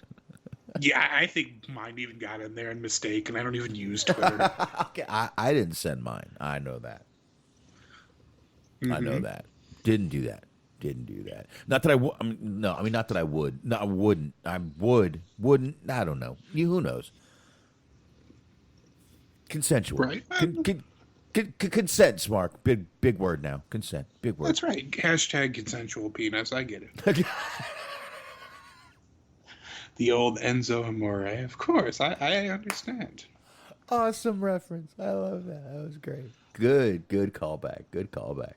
The consensual penis. Holy shit. All right. Christopher Kane says, so now all the Mexicans are in a group. He must be watching AEW. I love when he does this. He comes in and talks about it. Yeah, I do enjoy that. It's like a show within a show for the people that are in the Mixler chat, and just personally, I'm entertained by it. But I had forgotten about that particular segment. Out of context, that just seems very odd. Where it's like, I don't know, I didn't receive this email. What's going on? We'll get into that later. Let's go ahead and get to it. I just found it so comical the way he said that. I mean, that sort of is traditional WWE booking. AEW is a little bit different, but this has happened in the past, yes. Well, let me try to think of something to justify this, and we'll come back. There's got to be something else they have in common. We'll find out next. Jeez. So, WWE lately has been canceling some events, Mark. I don't know if you saw this or not. I did, yes. Yeah, you saw it because I sent it to you. I don't know if you actually read it. I don't know if you actually read it. Well, yeah, sort of, because I was actually going to send it to you as well, because I saw one that they're moving one of the SmackDowns to Knoxville because they weren't selling enough tickets. Yeah, they've moved a couple, and they've just flat out canceled a couple for the same reason. They're not giving reasons, which makes me think the ticket sales are the reason. Now, this was a house show. It was a non-televised WWE Super Show going for the Exact Tech Arena at O'Connell Center in Gainesville, Florida. The show's been canceled. It was scheduled for Sunday, August 8th. No new announcement yet, but this is like the second or third one that they've already had to cancel for no given reason. I don't... Listen, when you make excuses like we're saving the good stuff until the fans come back, you got to give them a reason to come back. And fans coming back, you didn't really give them a reason to go to the show in the first place. This is... If it's ticket sales, I think they can only blame themselves, man. They can't blame anybody else but themselves for the shit they put on for the past, I'm going to go 3-4 months now. Would you say? Mm-hmm. So no one to blame but them on this one. You know, we're basically, Stephanie said we're saving all the good shit. We read this article. All the good stuff's being saved. We're just going through the motions right now until we get back to it. You know, that's all they're doing. Well, then it's on you because you were putting out shitty content. People don't want to go watch it. Mm-hmm. Duh. What did you think was going to happen? I mean, this is interesting to me in regards to the fact that we have talked about before, and it's not even really an opinion as much as it is there's data to confirm this, and people within the company have said it, that they made a lot more money not doing these house shows, not doing these live events, as they would prefer that you call it within their corporate rhetoric. But they're making a lot of money. They're saving a lot of money, but not doing these house shows. So it seemed like a weird move as soon as, they started going back in front of live crowds to go right back to doing the house shows. I get the idea of maybe you want to capitalize on the fact that theoretically everybody is going to be so excited for just live events, activities of any sort, that you may end up making a lot of money. But apparently that's still not the case. Like you're still, like you said, they're still not offering them a lot of quality content. And why are you going to be enticed to want to spend money on like a lesser version of content that you already don't enjoy on Mondays or, Fridays if you don't enjoy SmackDown? You're not getting television quality stuff on house shows, which is actually it would be incentive to me if you weren't getting television quality based on some of these television shows. But like you said, you reap what you sow with this. Yeah, I guess so. And like I said, I mean, first of all, she shouldn't have said that. That's yeah, you peasants are getting what you're getting now, but don't you worry. When these paying fans come back, we're gonna give them something. Well, it's like literally that shit where everybody, when you were in school and you had like a day or two before Christmas break or summer break or whatever, you just completely fucking phoned it in. Students and teachers alike, but that's basically what they were saying that they were doing. Is just like, you know what, we're just letting the time run out until we can actually get in front of people, and then we'll start trying again. It's like, right. You shouldn't say that. You really shouldn't. No, you probably shouldn't. But Stephanie, she says whatever she wants, and let's not complain, Smart. Because hey, you know why, Smart? Let's not complain because Oh, come on. We're eating good in the neighborhood today. we're eating good in the neighborhood today, Smart. That's why. That was such a. Just go back to the Mandy Rose discussion, or That was such a bad. I mean, I guess even the commercial. Stephanie wouldn't be so bad. Oh, that commercial was so awful, and poor Natty is the worst one in it, and she has the most lines. It's awful. It's just bad. Mm-hmm. Oh shit! All right, let's move on. I guess, Mark. Now, WWE Smart has filed a baffling, I guess in a way, trademark, and I kind of thought it was a joke, so I immediately jumped over to the Trademarkia website that I usually go to and check out every now and then. And it's true, they did trademark the phrase complaining is not conversation. Mm-hmm. They've got the trademark here twice. One's for the entertainment services, like I always say, wrestling exhibitions, blah, blah, blah. The other one is for clothing and video games and all that shit. So, what do you think this is about here, Smark? Complaining is not conversation. They're taking a big tonal shift from where they were a couple years ago, where you had Triple H coming on TV and saying, oh, my friend Mark always threatens to stop watching, but he always tunes in every week. Now you have like them putting out t-shirts that are like, please stop being mean to us. It's like you're not quite so emboldened as you were before. It's like, guys, we have feelings too. Leave us alone. Yeah, and I feel like you could just literally flip that and be like, well, how about conversation isn't complaining, dickhead? Mm-hmm. I mean, really, okay, who decides what's complaining and what's pointing out the flaws in your bullshit? Who makes that decision? WWE does? So basically, if they don't like what I'm saying, I'm complaining. And if I'm complimenting them, that's conversation?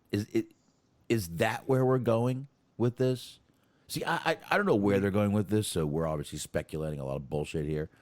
But that's kind of what it seems like. Kind of seems like if you're bitching about them, well, that's not worth talking about. And if you're, if you're praising WWE, then, oh, well, that's worth having a conversation over.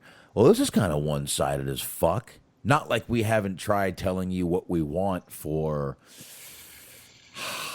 15 years now. Mm-hmm. And they do the opposite. So anyway, go ahead. Yes, this is another tonal shift from we listen to our fans. Exactly. Oh, you're the authority. No, we tried that. That's not working. I guess we've officially been fired. They didn't like how we did our jobs. You guys We'll be suck. showing up in the Impact Zone in a month. Want us to push Zack Ryder, you fucking idiots. Like, you've been proven to not be responsible with the tasks that we have afforded to you. Fuck you, pay me. All right? Pay me to do it, then I'll fucking do it. You fucking assholes wouldn't have cheered for Rusev. We would have let you keep booking the show. Oh, you were mocking him. Okay. They're not really cheering Rusev Day, they're mocking you, Rusev.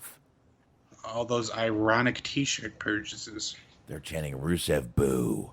Yeah. Now here's your royalty check. It's a good one. Real good.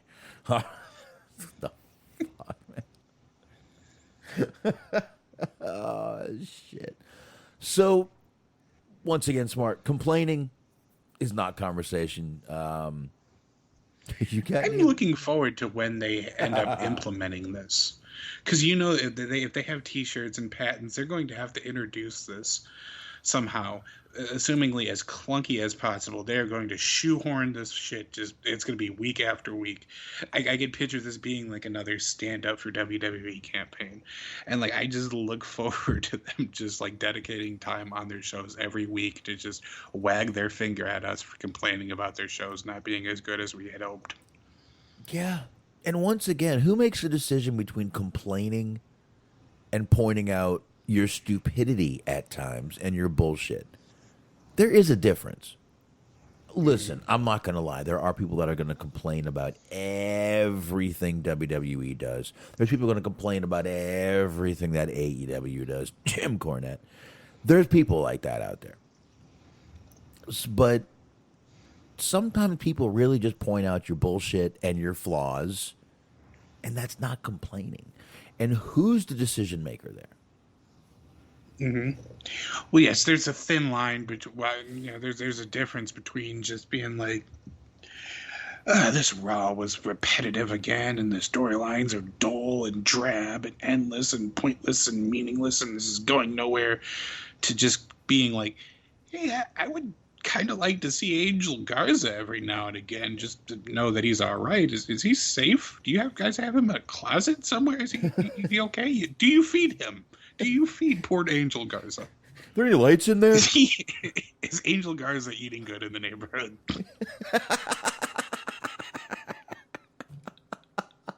Oh, come on. We're eating good in the neighborhoods day. Why? Oh, come on. Why is she upset with me? What did I do to wrong you, Natty? What's the temperature in that room? Is there a light? Can you... I just, every time I hear her say, oh, come on, like that, I just picture her just aggressively elbowing me in the ribs. and I don't like it any of the times. She's always like playing the mom in WWE. And even in this commercial, she's like the mom. Come on, guys. Don't make me turn this table around. Mm-hmm. Mike, if you guys don't fucking change your attitudes, we're not getting dessert. That's right. We're going to eat shitty. I will take your asses to Dairy Queen. We'll get chicken tenders. Fuck yeah, dude. They're good, actually. They can be. But, I mean, that's not the point of this discussion. No. I will tell you, though. I've seen, I've told y'all I moved out. I'm in the country now. I got to tell you a difference. There's a Sonic in Dallas right near where we used to live, and their burgers sucked. For some reason, the one out here in the country, goddamn, their burgers are good. My wife got me one the other night, and I'm like, this is fucking delicious. Holy shit. And I wasn't even that high, and I wasn't drunk. I wasn't even. I want to qualify that. That is a great tagline for Sonic. And I wasn't even that high. I mean, there's times where I'm like, oh, I'm so high. This is so good. But no, it was really a fucking amazing goddamn burger. Really liked it. It was really good. I don't know and I'm like, why is this so good? My wife's like, because you're in the country. Mm-hmm. Perhaps. Mm-hmm. I mean, I like their onion rings. Otherwise, in terms of actual food, don't really care for them too much. Obviously, the whole big thing there is just the drinks. They have a lot of cool drinks. I enjoy their drink selection. I like their coney, the coney dog, the hot dog. But their onion rings too sweet for me. Yeah, well, that's a thing that causes divide. This is a very hot button issue within the onion ring community. Some people prefer sweeter batter. Some people prefer the more savory batter. I'm more of a sweet batter kind of a guy. I am more of like the Fuddruckers has like they call them the strings, that kind of batter, where you can almost taste the grease going through your arteries. That's what I like. That's what I like. I do enjoy the feeling of like impending death while I'm eating my dinner. Yeah, there's the salty, greasy onion rings. That's what I like. Because really, I mean, you can get the grease, but without the sodium, it's not as unhealthy. So I like the sodium. I like the salty instead of the sweet. There you go. Yeah. So you just rather die of high blood pressure than diabetes? I guess I don't blame you. Yeah, I mean, diabetes runs in my family. My dad has diabetes, so right. I might as well eat while I can. That's me. My God, I would have loved nothing better. You can't do it now because now it's been lined up. But if right after that, just sad, I'll eat when I can. If you just hit the fucking button for the eating good the neighborhood line, well, I would have fallen over from laughing. Well, I would, Smart, but I just want you to know, complaining is not conversation. So I'm just going to shut up and not complain about anything anymore. That was quite the detour. I forgot that was the original topic. I always talk food, movies, something else. It's all right. It's all right. Get into it. Get into it here. But all right. So there has been another. Here's the two rumors I wanted to get into. Yes, I do think it is interesting that we've gone almost 2 hours without talking about like the only two things that people actually want to hear people talk about right now. My God, have we gone that long already? Almost. Oh, shit. We're probably, let's see, 148. We started about, we're probably a good 140 right now. So, yeah, we're coming up on that. So, only got a couple more things, then we'll knock out AEW Fighter Fest, which won't take that long. But there's been a couple rumors, and you're right, Smarks, what people were talking about. All day, I believe it was today, been hearing rumors that CM Punk has been in talks with a company about a return to the ring.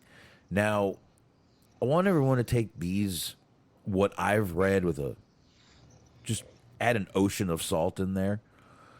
Because if you read what they're saying, Fightful is reporting they haven't been told that it's official. They haven't been told that it's with a company. They really know nothing. No return date, no timetable, no nothing. No creative plans.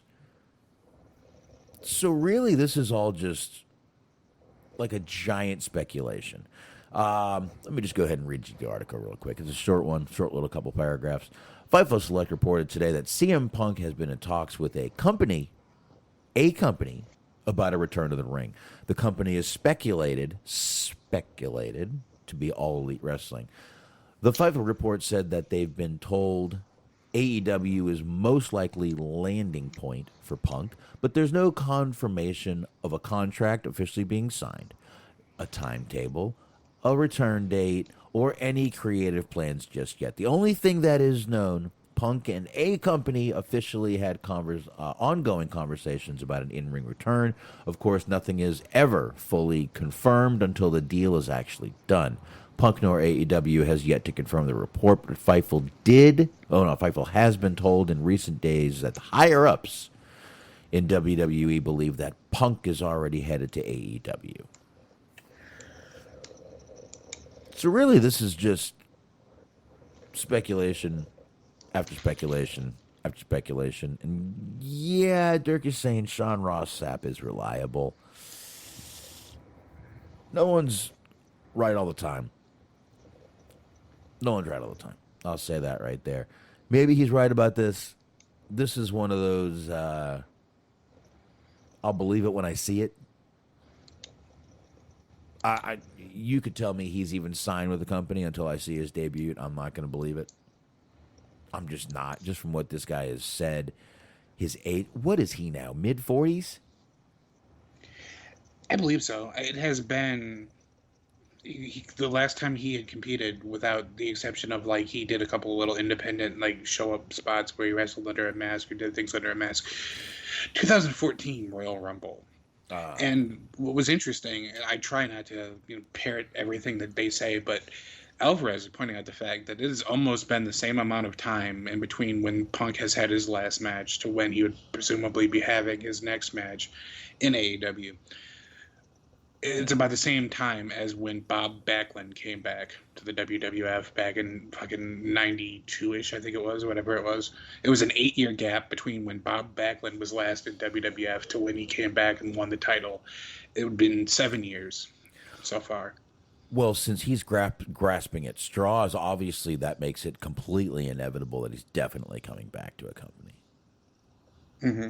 I mean, could you grasp at a fucking smaller straw? What? I just thought it was interesting that there's been that much of a time frame of him not competing, because I looked it up just to see if he was telling the truth about the time frame, because I'd always thought that like Bob Backlund had been away for just a fucking eternity, like at least a decade or so, but it was only about 8 years, and then Punk's only going to have been gone for about 7 years if this ends up being true, but it's still quite a bit of a waste of time. Yeah, I'm sure Punk's sitting there going, I'm going to come back on the exact same date as Bob Backlund. Mm-hmm. Yeah, But yeah, and then too, what Derek's saying here, and like, yeah, Sean Ross Sapp is pretty reliable, but there's a lot of fail safes that are being put into place in this reporting. Oh yeah, of just like, he may or may not come back. He may or may not be in AEW. He may or may not do the Chicago pay-per-view. Like, this is just all the kinds of things where, like, if your friend was bragging about, like, a woman that he had hooked up with or whatever, you would call him a liar. Like, yeah, we may or may not have gone out on a date. We may or may not have ended up at my apartment. We may or may not have hooked up. I may or may not have, like, spent the rest of the night just crying and jerking off in a closet somewhere. Like, it's just, there's a certain amount of ambiguity. My God, go in a bathroom. Jesus Christ. Well, it's his house, it ends up being revealed that, much like how Punk might not come back, this guy never actually hooked up with this person. He's just, like, jerking off in his apartment crying. Go to a bathroom. My God. Mm-hmm. Jerk off in the closet. You got to clean that shit. But I just do like this, where it's just like there's a million different variables. And I would also just like the idea if Punk just showed up at like fucking Impact. Like, everybody's expecting him to like go to AEW or whatever. He just shows up. He's like, I want to wrestle fucking Fawaba. Just whatever. It's just like the most anticlimactic return of just having like a fucking show. I want to wrestle on Twitch. That's what I want to do. There you go. There you go. That would be fucking hilarious. But you're right. They do give themselves a lot of little, like you said, fail safes. Again, no confirmation of a contract officially being signed. No timetable, no return date, no creative plans. This is like, listen, we heard something, all right? And now we're going to tell you. But you can't tell anyone, even though we just told you, all right there? We heard... this is fucking that REO Speedwagon song. Heard it from a friend who. Heard it from a friend who. Heard it from a friend who. You were messing around. That's right. Take it on the run, baby. If that's the way you want it, baby. That's it. There used to be a thing back in the day where, like, if it was a debut or if it was supposed to be a big, like, somebody was jumping ship from one company to another, where they would just like post a photo of the wrestler at an airport and be like, "Oh, this was taken today. He's gonna show up on the pay-per-view." This is what this kind of seems like. Like, this is the modern version of just like, we haven't talked about CM Punk going to AEW in a while, so here it is. It might happen. It might not happen. Who knows? Who knows? Who knows? Now, speaking of who knows and rumors. Let's go to rumor number 2 here, because once again, I'm on Punk. I say, show me when I see him in the ring, I'll believe it. Done. Mm-hmm. Now, on the heels of that, like I said, we've got another little rumor going around.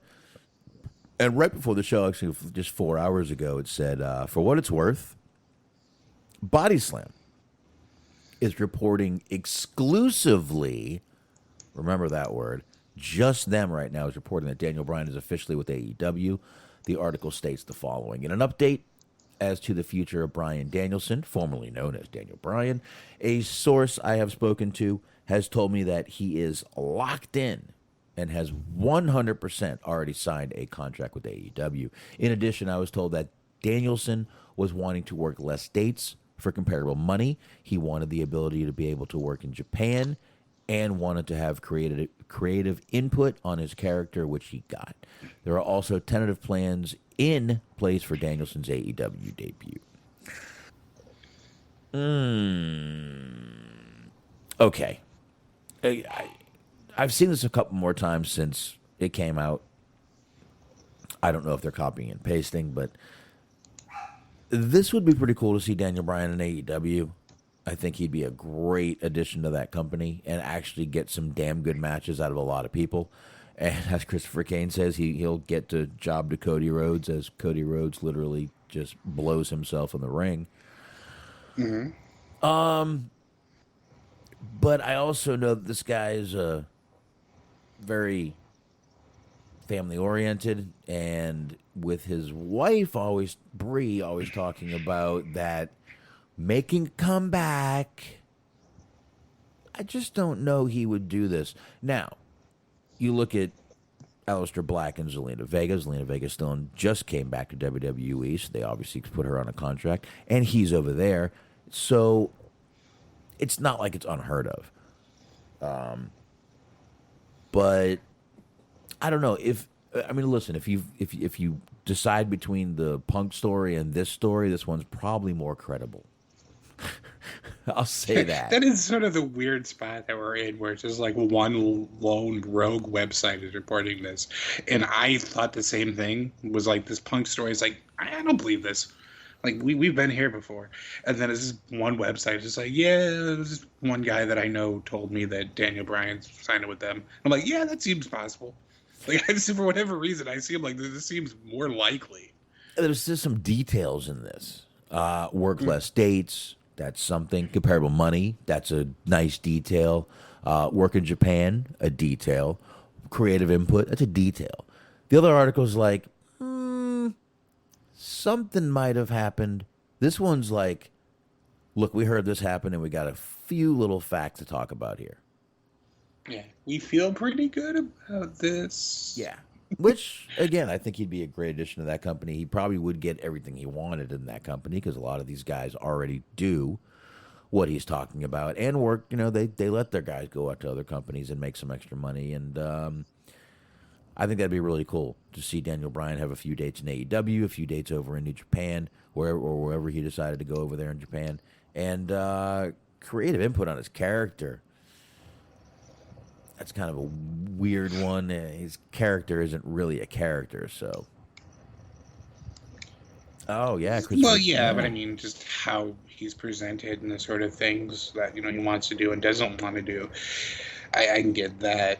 And then, it's not that anything that you haven't already said, but just the idea of it also lines up with the fact that we've been talking about before, that he wants to do all these different things. He wants to have different matches and go to different companies and, try out a couple of things or just be able to relive certain things that he enjoyed with his run on the independent scene before it's time to finally call it quits.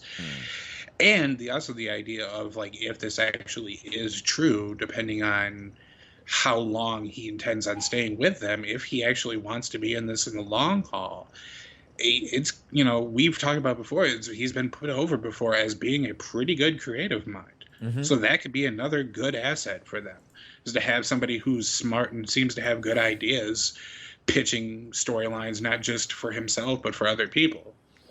Yeah, and Christopher Kane brings up a great point. Is Total Divas canceled? I don't know. Maybe he knows they're not getting another season. There might be something he knows that we don't. But I don't know.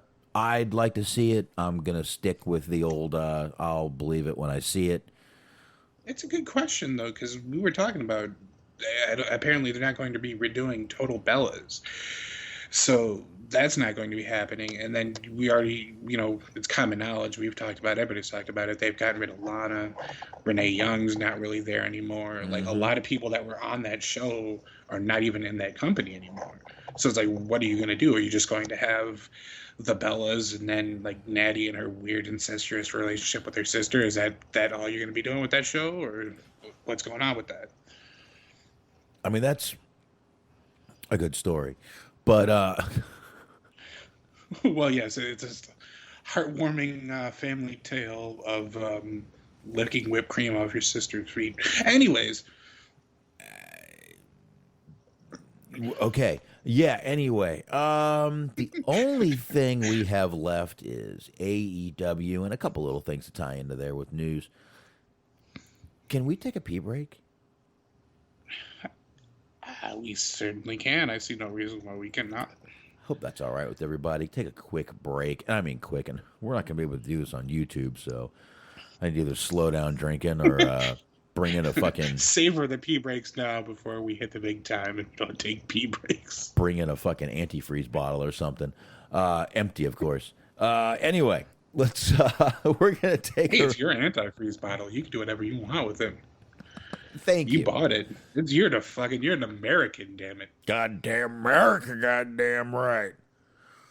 All right. Anyway, we'll be right back. Literally probably be 2-3 minutes at the most, and we'll be right back here. Listen to the music, enjoy, and we'll see you soon. All right.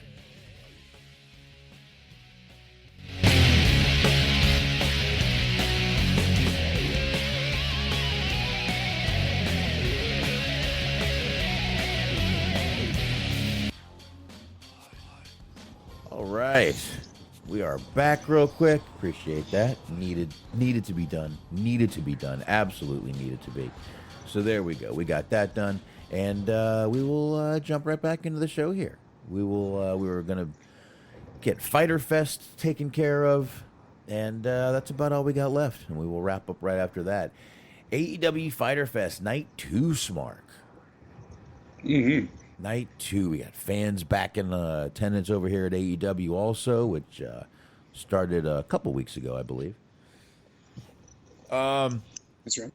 First match we had out there was the Chris Jericho versus Shawn Spears, where Jericho was not allowed to use the chair. This was the first labor match of Jericho's. Now, Spears was allowed to use the chair in this match. Jericho wasn't. MJF was on commentary, and I gotta say, in my opinion, Smart, MJF was the best thing about this match because this match was not that good. Yeah, you're not wrong. I mean, it is what it is.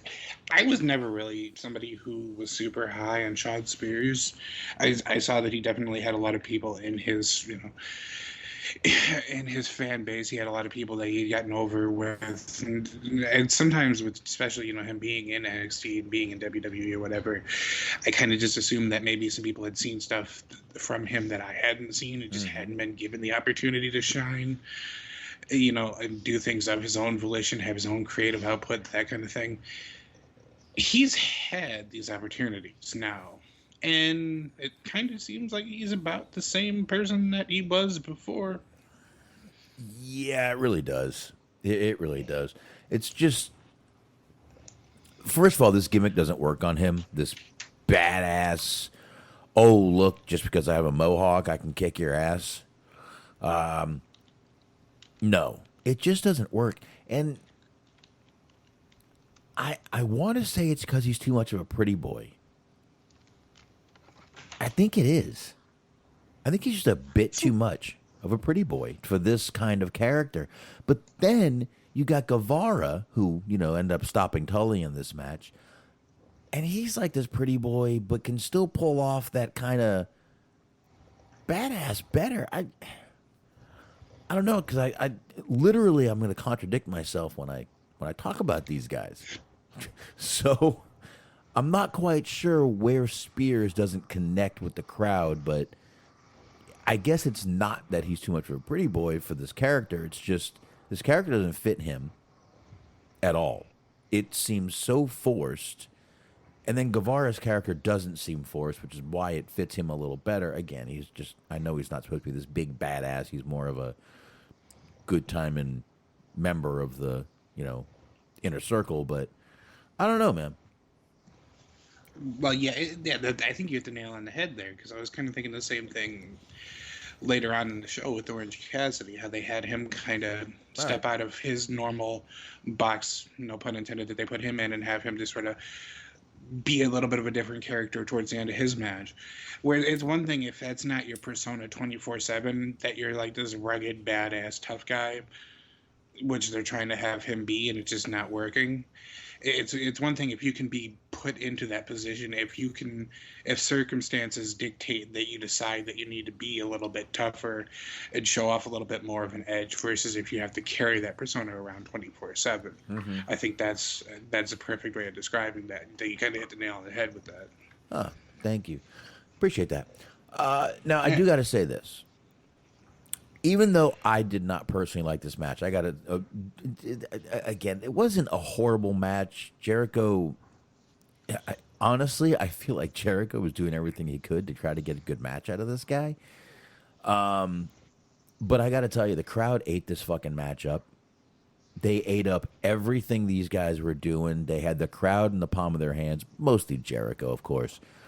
But the crowd loved it. Tully getting involved. They loved Guevara coming out and stopping him. They were loving everything Jericho was doing. So, and I got to tell you, I think this was the match the crowd was hottest for. I really think the next match kind of just chilled them the fuck out. They cooled off in the next match. Heated back up in the Orange Cassidy match. And we're pretty good for the Moxley match. But I think the crowd was hottest for this first match right here. So I guess it doesn't matter if I liked it. The live crowd was really into it. So maybe they saw something I didn't. It could be. And I mean, just obviously, for a lot of people, this is their first time back doing anything of this magnitude. At the very least, the first kind of wrestling show back. So just that initial anticipation. Like, we're going to be seeing a lot of weird dips and dives, hills and valleys between crowd reaction of just like people that are going to be so eager to just get the emotions out there and to be able to experience something. And then just as time goes by, kind of the law of diminishing returns, even just throughout the night, of where it's like, oh, we might have gotten a little too excited for this thing at the very beginning, and now we're a bit spent. Yeah, a little bit. So, yeah. But again, great having these crowds back and knowing, you couldn't really even use the phrase, oh, this guy is so over. Who the fuck is he over with? Really? Who were people over with at the time? I know AEW has at least had some fans in for a good long time, but as far as WWE, they had fucking screens up there. They were being told how to react, so no one, in my opinion, has been over in WWE because there's no one to get over with. But we're finding out who was technically over or who people were interested in at minimum by the live crowds coming back. So I think it's a good thing having the crowds. Jericho was kind of going as far as to say that, of just like, he's been saying people have been asking him who's over, who's not over. He's like, I don't know now. Like, we're going to find out, but right now, I can't tell you. Well, I didn't hear that, but I agree with Jericho. That's exactly who are you over with? What, the IWC that people make fun of and no one fucking listens to because you're down in your basement with fucking Cheetos and a Mountain Dew? Right. Well, and that's another thing is like he was talking about, because the episode that I'm kind of referencing, it was the episode a couple weeks ago. He was talking to Lana, and I don't necessarily recommend people listen to that. but the kind of idea was that like the only real like frame of reference that you have is people on Twitter, which even if you're not overly sensitive, people on Twitter can tend to be more negative than positive. It's like you're getting a lot of just things that people didn't like and not so much things that people did like. Kind of like Yelp reviews.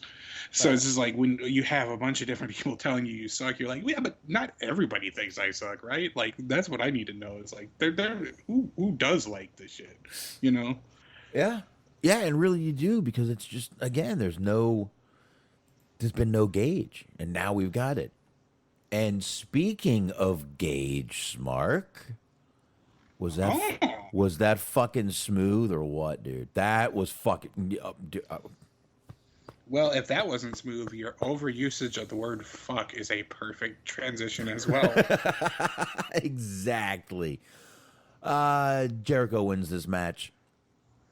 And MJF is a little pissed off and starts announcing what's going to happen. And you know what? Instead of me trying to tell you exactly what the hell happened, there we go. You've passed labor number 1. Although you needed the help from your glorified young boy, Sammy the Simp Guevara. Shut up! But let me make something clear, Chris. If you have anybody come out and help you throughout any more of these labors, our deal's off, and you don't get another match against me. But since you love to break the rules so much, Chris, next week I say why have any? Labor number 2 will be a no disqualifications match. And it will be against a man who also doesn't mind breaking a few rules. A man who is the most sadistic, the most twisted, the most criminal human being ever to step foot inside of a squared circle. He once stabbed his opponent in the jugular. He once robbed a bank with no mask on. Ladies and gentlemen, labor number 2, Nick freaking Gage! What? I thought this guy was in jail. This guy! Oh my God!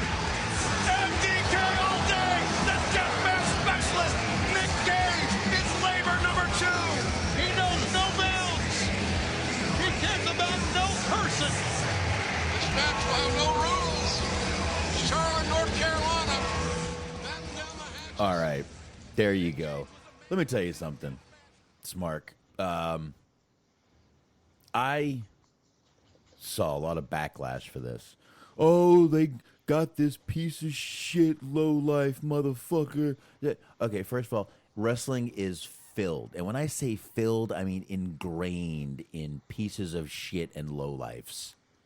It's a fucking carny business, and that's what you're gonna get is pieces of shits and lowlifes who like to fucking travel. This is what you're gonna get in this goddamn business. First of all, now you say what you want, but did you just hear that fucking crowd for him?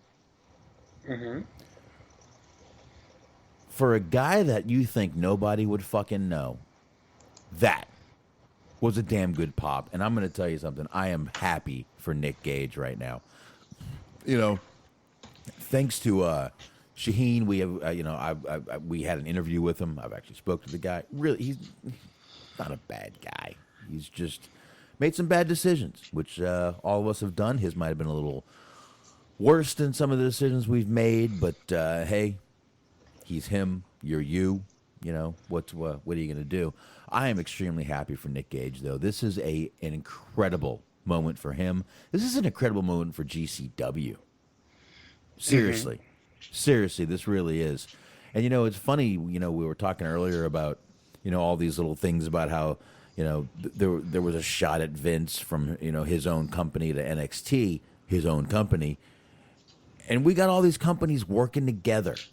You know, kind of the old symbiosis. And then you got, you got WWE who, oh yeah, we're willing to work with anyone as long as it's beneficial to us only. Right. But I am so glad he got the fucking pop he got, number one. And number two, I'm just glad to see that Gage is going to get a shot in AEW. I really, really am. And especially being able to do what he does best. Fucking death matches, dude. Nick fucking Gage. I mean, dude, they're not going to be able to stop the crowd from chanting that when he comes out. Right. I'm ecstatic for the guy. I was shocked to hear. First of all, when he said robbed a bank, I was like, are they bringing out fucking Gage? Right. And he comes out. So now, Smark, I know he's up in your not in your area, but I know you always have seen Gage on some on some shows. I've seen him on some shows. Once again, I'm not trying to, kiss any ass here, but thanks to Shaheen, we did get to speak to him, and I did get to see a lot of Nick Gage because of Shaheen having the relationship he did with GCW at the time and when Nick Gage got out of prison. So, but thank God for that. But I'm so happy for Gage right now. This is such a big opportunity for him, for GCW, for deathmatch wrestling. The list goes on, dude, on and on. Yeah, and I do watch GCW as often as I can. And I do feel good for him, and this thing is like, obviously he has a huge fan base, on the independent scene, and I don't think it's exaggerating or hyperbole at all to say that he is probably the most over person on the independent scene right now. But you don't know how that's going to translate in front of larger audiences, in front of like these stadium crowds that AEW has or that WWE has until they come out. Mm-hmm. So you never quite know for sure. So it felt nice to be able to see him come out and to see him get that reaction from a large scale crowd like that. Yeah. Of, several thousand people versus, a couple hundred. So that felt nice. And then just the idea of, regardless of how long this is going to be, whether this is going to be potentially a, couple of months, couple of years, whatever, or if this is just going to be a little bit of a one-off, this is still a big moment for somebody like this to come to be on this full, this big, large scale, to be wrestling on fucking TNT after robbing a bank, like they said. This is a big moment. This is like sort of making it to the big time, so to say. And that's really cool to see, and that's a really cool thing for him. And not only that, but it's not just a matter of this guy's getting a shot. This guy's gonna get an opportunity to like lose in 2 minutes. He's not getting this. This is not an opportunity to get squashed. They're bringing him in as a ringer. Like this is MJF's ringer. This is a deathmatch expert, as it were. You have MJF putting him over huge. You have Chris Jericho going back to a different persona in order to meet the threat that he imposes. Like they are giving him a big platform. They're just doing the best they can to make him look as good as humanly possible, which is something that you would not see in WWE. You would not see that for somebody that they're bringing in. Right off the bat, first match with the company, they're doing everything they can to make him look out to be this big, huge star. Yeah, man. Yeah, great. Again, and rumor is that I don't know if it's a rumor or if Chris Jericho put out a little tweet saying he's bringing back the Painmaker for this match. Yeah, he did. Well, he did a promo. He did the promo right before the main event. Missed it on Dynamite, where he has the leather jacket with the Road Warrior-esque spikes on him. Yeah. And he has the little Juggalo face paint or baseball fury face paint, however you want to do it. He's got the face paint going on, doing the old Painmaker thing that he did in New Japan. They put over how big, all the various high profile matches he won in New Japan as the Painmaker, and how, can he rise to the occasion again? Basically he needs this persona in order to be competitive. You don't know how much it warms my heart when you make Warriors references. Yeah, I do it when I can. No, I'm dead serious, dude. It just warms my heart when I hear you make Warriors references, because that literally is one of my favorite movies. I absolutely love that movie. We did review my mom's as well. Oh wow, we did. Me and Anthony reviewed that movie on the early episodes. We did it too early. I shouldn't have done it. I should have waited. I got so much more to say on that movie. I could do 8 episodes on the Warriors, to be honest with you. Same. I get that, because that's a tough balance of just how many you want to get a couple episodes under your belt so you know what you're doing, but then you also really want to talk about some of the things that you've always wanted to talk about. So it's hard. I was fortunate enough to join you guys for Dave Chappelle's show, Rocky Horror Picture Show, that kind of stuff, and I could talk about those things for just fucking eternity. Yeah, that Rocky Horror one was good because we compared the old one to the new one. So I like that. I liked all the episodes we did, man. But I don't know, man. I'm after my birthday, I'm looking to bring back the old hangout. I am more than itching to start talking about movies. So, be prepared. I would say, I'm. It's gonna happen. I know I keep saying it, but definitely need to find a night to do that show and do that because I'm itching to talk about actors and movies I've watched. Been watching, like I said before, I've been watching so many John Candy movies. Like I said a few weeks ago, and just I want to do this. So I don't know, man. But all right, where were we here? Where were we? The Painmaker. We just blah, got blah. we were just talking about the debut of Nick Cage, so we just got past Yeah. the opening match. Well, last statement. Congratulations, Nick Gage. Congratulations, GCW. There you go. So we will see what happens with that next week. Gallows had the next match against the Elite Hunter, Frankie Kazarian. Holy shit! If anyone doesn't look like they could hunt anything, Frankie Kazarian is the man that looks like he couldn't hunt anything. Anyway, decent match. Again, I felt the crowd cool off a little bit here for this match. They were, you saw them sitting a lot more in this match. It just wasn't a very hot match. Gallows did win. Him and Anderson continue beating down Kazarian. Omega and Callis comes out. Omega's just about to hit Kaz, and Hangman comes out and drink in hand, but I got to say it once again.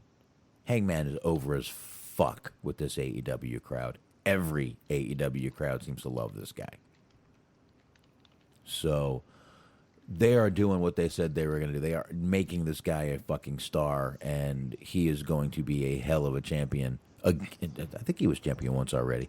But was he or not? Tag team champion. Tag team champion. There you go. He's going to be a hell of an AEW champion when he is. So, but I thought it was funny when Callis told Pay, "Oh, you're outnumbered." I'm like, well, what the fuck you think is going to happen? Dark Order's going to come down, and of course they did, and kind of and save the day, of course. But dude, that fucking buckshot lariat that had some fucking oomph on. JBL would have been proud of that motherfucker. He did. He got some fucking spring off that rope, dude. That looked good. Yeah, definitely. And they've done a really good job of just building the inevitable match between Page and Omega. They already had, the one right when they separated as a tag team on one of the pay-per-views. It was a pretty good match, but they put enough time and distance between them, and their characters have changed so much that it's going to be pretty interesting when they actually do end up having that match, and potentially if Page ends up winning the belt too. Which I think is a very strong possibility. Very strong possibility that he may do that. So I guess we will find out, though. But like I said, Page, they're doing a great job getting Page over on this show.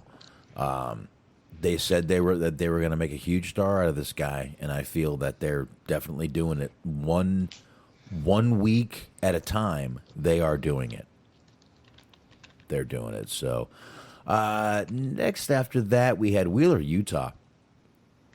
Came out with Orange Cassidy. Darby Allin came out with Sting, of course. I liked this. I mean, the match was... Well, it's starting to become just the usual Darby Allin match, but these guys had a really good match together. Sting and Orange Cassidy had a funny little interaction right before the finish of the match. Thought their little kicks were hilarious. I got to give Sting all the credit in the world because, I understand now. If I didn't understand before, I understood now.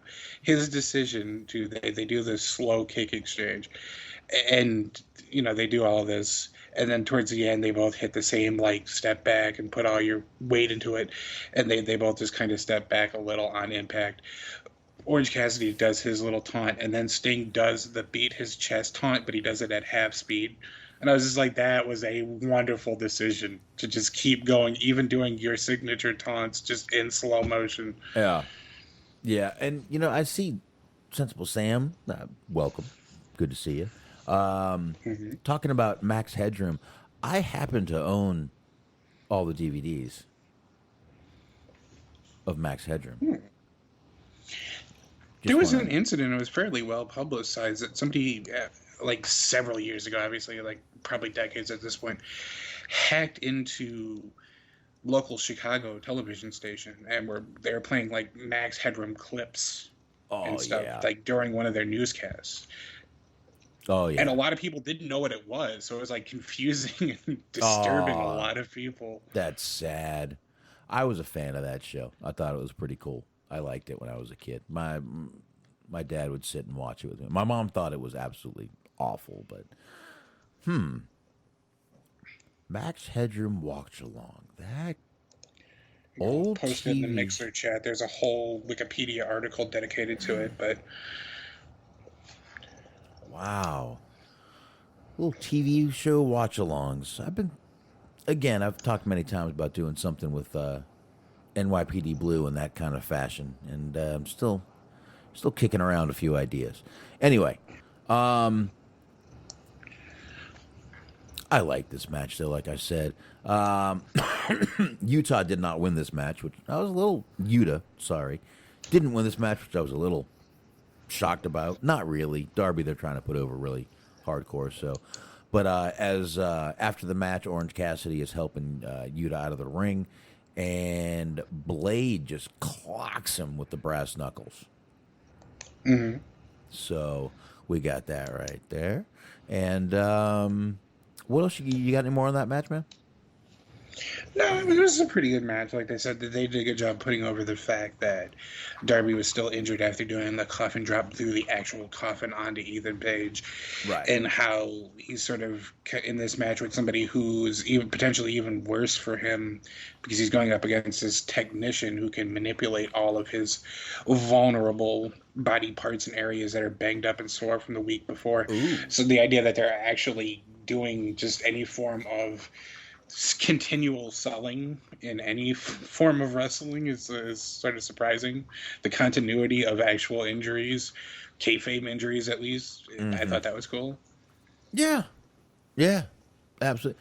But you bring up kayfabe injury, and meanwhile, we go to the Orange Cassidy versus the Blade, and he ended up beating him. But I will say though.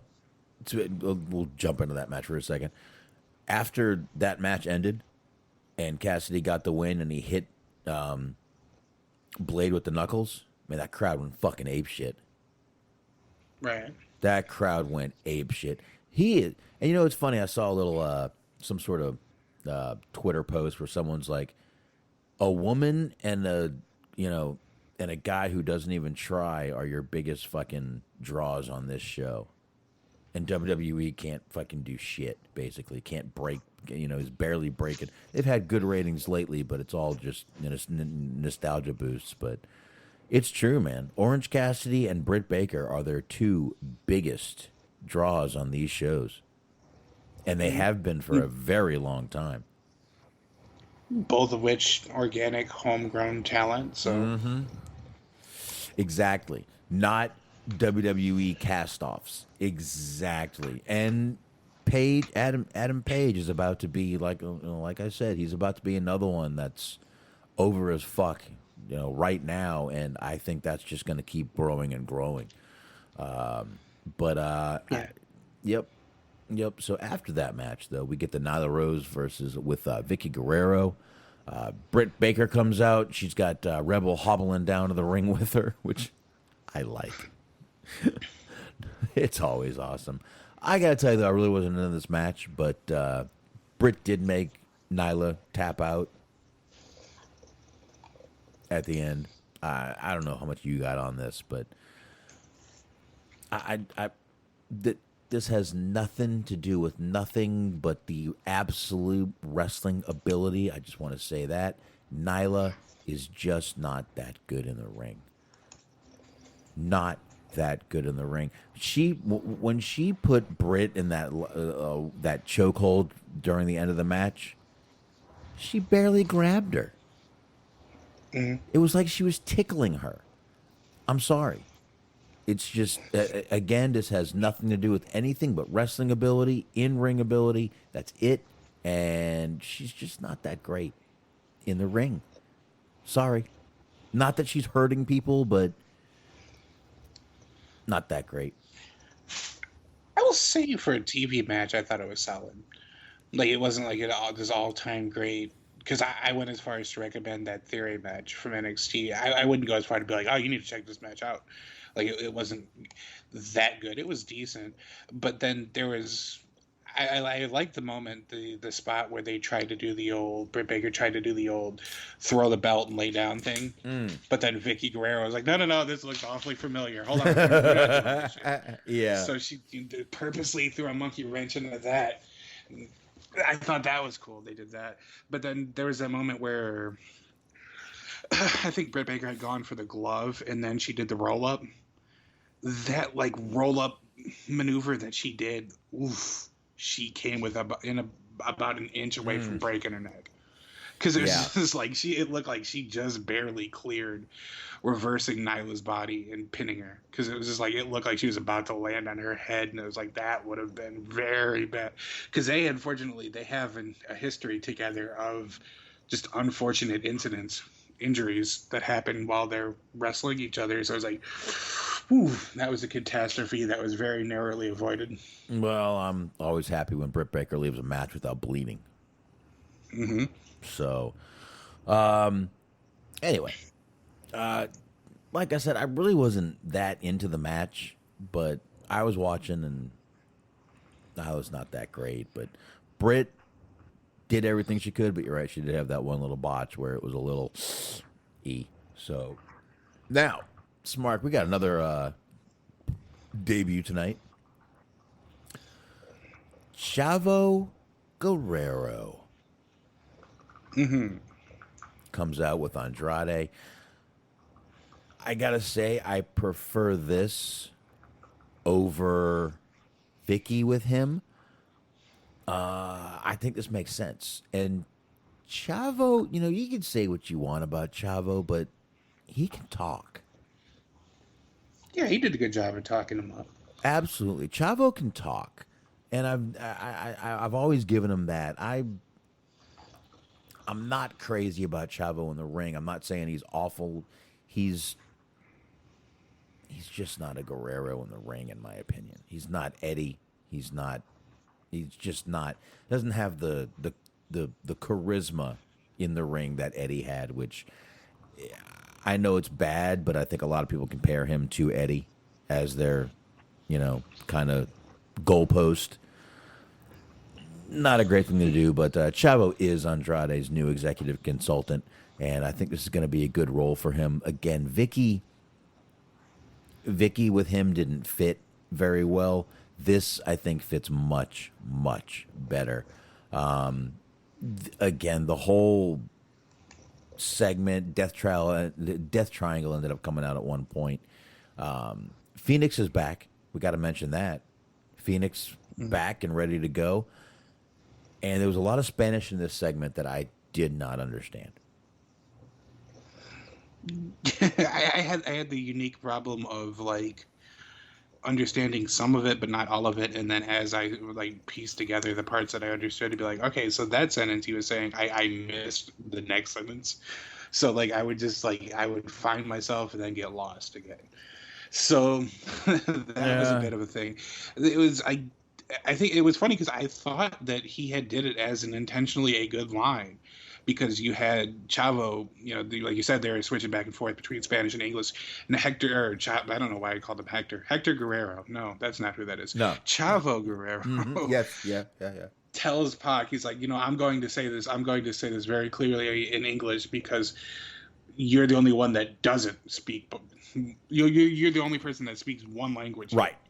And like everybody groaned. Everybody's like, "Oh, that's a good insult." And he's like, "No, I didn't mean anything by that." I'm like, "Oh, okay. Well, I kind of like the idea of you just like bragging that, everybody else has English and Spanish down, but you only have taken the time to learn one language." It's just kind of like, because Chapo's the heel in this, so he's like, you unsophisticated, uncultured swine, you only speak one language. Yeah. But then he quickly backpedaled from that, and I was like, if you would have just left it, that could have been like good heel work. Yeah, but it was a backhanded compliment. He's like, look, I didn't mean that, in any way.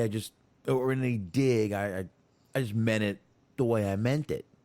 He he Right. he he pulled it back, but he didn't. He Yeah, pulled I it can kinda back see with that. a little qualifier at the end, is what he did. So, I again, I think it makes a lot more sense having Chavo come out. To be honest with you, having Andrade come out with another woman just seems very familiar. Yeah. So, bringing him out with Chavo, and once again, say what you want about Chavo, but the guy can talk. So, I think that's going to work for Andrade. Not that he can't talk, but his accent is a little thick. Not too thick. Not like Right. not Nikki Cross thick, like, oh fuck, I gotta concentrate thick. But I think it's gonna be better to have Chavo out there with him doing his thing. I was actually thinking about that because while I was watching, because they've been alternating between with like Pac having travel issues or whatever. Right.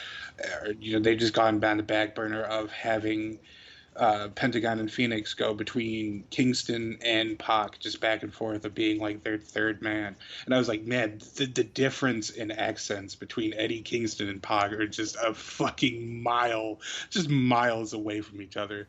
That thick, thick, thick British accent versus the thick, thick, thick New York accent is just like, you have to pay attention for both of them, but you're just getting a very different, thick layer of cultural accents. Yeah, exactly. Exactly, you are. But I don't know, man. I'm going to tell you now, this is going to be a hell of a feud. I know Christopher Kane's like, oh, look, they put all the Spanish guys in one little unit there. But it's going to be good no matter what. The crowd was chanting for fucking Zero Miedo. They were all for Penta in that segment, by the way. But I guess we can go ahead and get into the last match here, Smark, which was Moxley versus Lance Archer. Archer came down with Jake Roberts, who, by the way, announced yesterday. Jake Roberts said that he didn't sign a 2-year extension to stay with AEW. Once again, I feel that it's a good thing with Jake being able to do something like this. And I'm liking what he's doing. It's not like he's out there every week taking bumps or anything.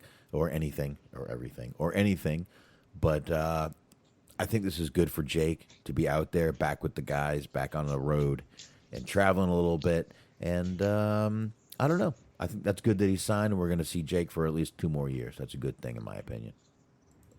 Oh, absolutely. We talked about it like a couple of weeks ago, I think, or just maybe even a week ago, about kind of stuff that he's been through. So just to see him, have more solid stuff to be able to fall back on in his life is always a good thing. Yeah, definitely, man. After we were talking about Beyond the Mat and all the stories we saw with him, and literally the guy was doing matches for crack. Mm-hmm. I'm not being hyperbolic. I'm not being facetious. I'm not being funny. He literally was doing matches for crack. And to see him now out there, and not that he gets involved a lot, but just to be able to see Jake looking healthy and obviously feeling healthy, which is great. And he's had a couple of surgeries and everything. Again, warms my heart, Mark. So, but this was a match for the IWGP US title. This was a Texas death match, Mark, and Archer got a great hometown pop here. Mm-hmm, very much so. It was interesting because, I was just kind of wondering what was going on. I knew they were in Texas, but Moxley didn't get a super big reaction. Didn't get kind of the reaction that I would anticipate. And I was like, crowd just checking out early, eh? And then Archer came out and he just got a big pop. They were just, it was more so that they were in his pocket, him being the hometown guy, than, them checking out or them not even being into Moxley. They were just very happy to see one of their own in such a prominent match. Yeah. And, I thought it was funny tonight that they kept saying they were in Dallas. They weren't. technically in Dallas. They were in Texas. They were in the Dallas area. They were in Garland, which is not even in Dallas County. That is a tried and true wrestling tradition. Uh-huh. Because WWE/F did that and does that all the fucking time.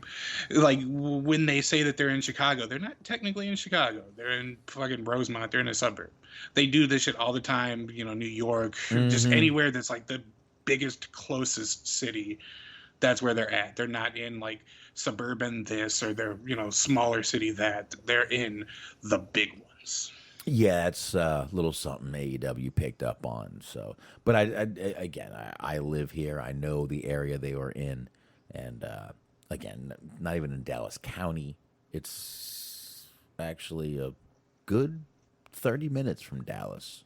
So, but yeah, anyway, and it says, like Sam says, there's so many Texas cities. It is ridiculous. I mean, it's crazy.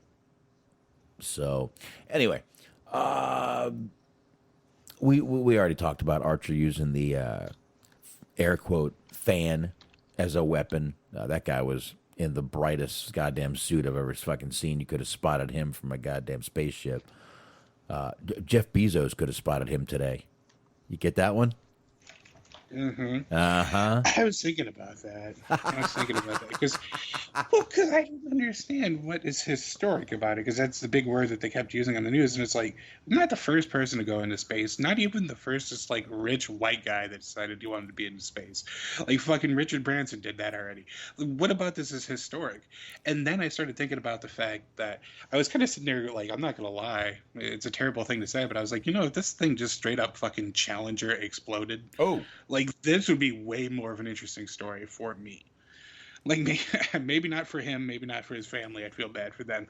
But then I started thinking about the fact that I was like, you know, there's probably some, like, bitter, cynical asshole, like, several, you know, way back when, that just got tired of hearing about this fucking Titanic ship that all these rich assholes got to go on and was like, you know, I wouldn't be mad if something bad happened. And then this guy got to see it. And I was a little bit jealous of that guy got to see tragedy and I didn't get to see tragedy. And the sadistic side of Smart comes out. Anyway.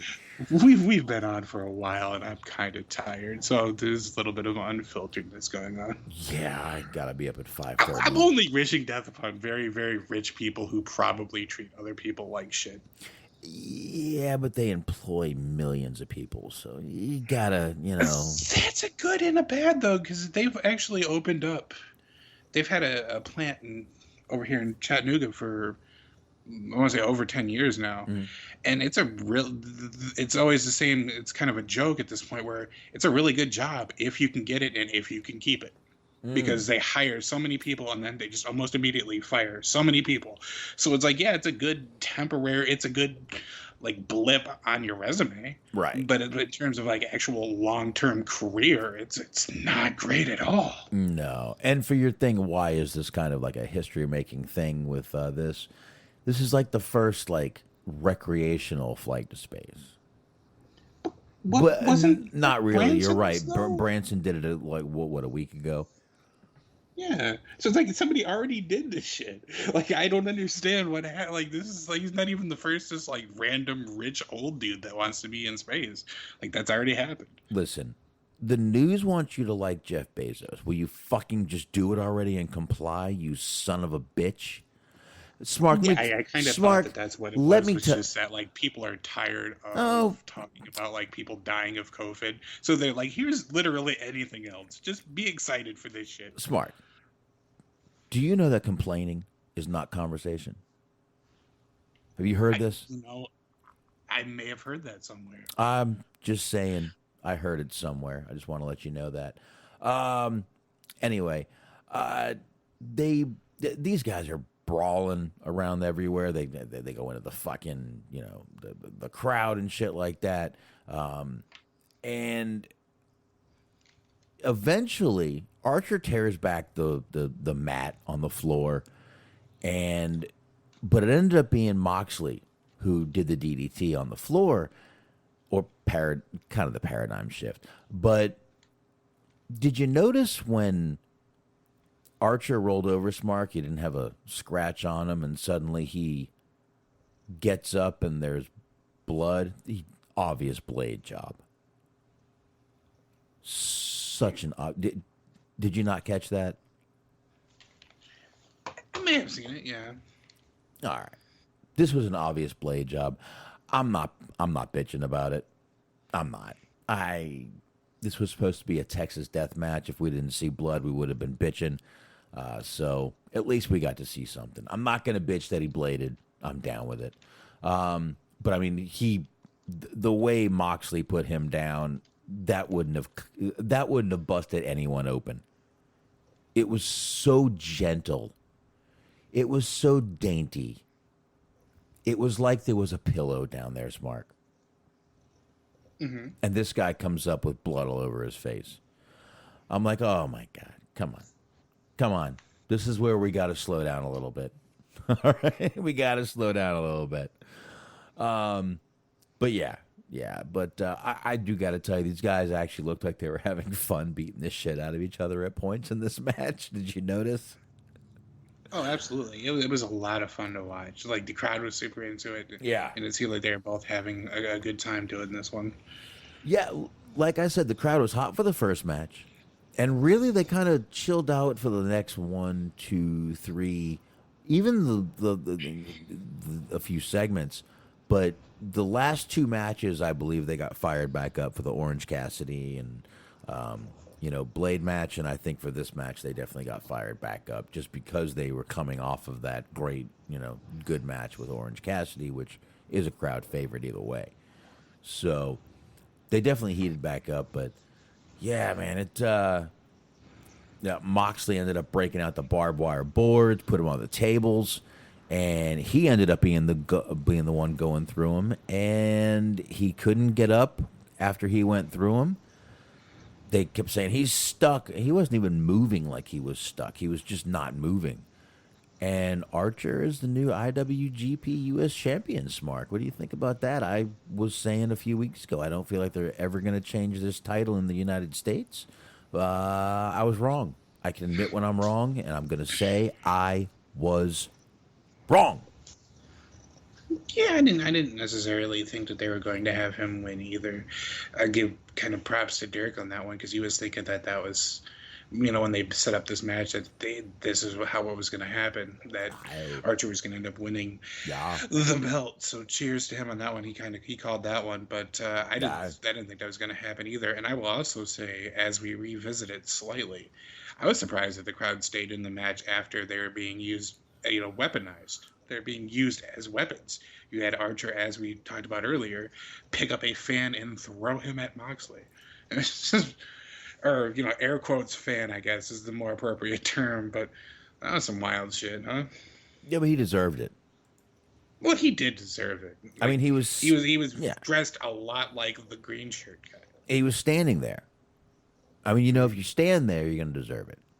So, I get it. But, honestly, man, I think this was a really good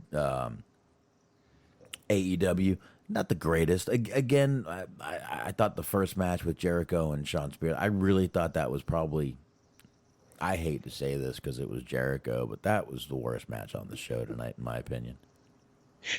This is a very interesting analysis from Sam here in the chat. He says, Blade reminds me of Wesley Snipes, which in turn reminds me of taxes, or evading them. Go Blade. Someone take my joint. I tried to do my best to read that in the same way that I just imagined her typing that or thinking that. You know what? On that note, I take a little pipe hit for Sensible Sam over there.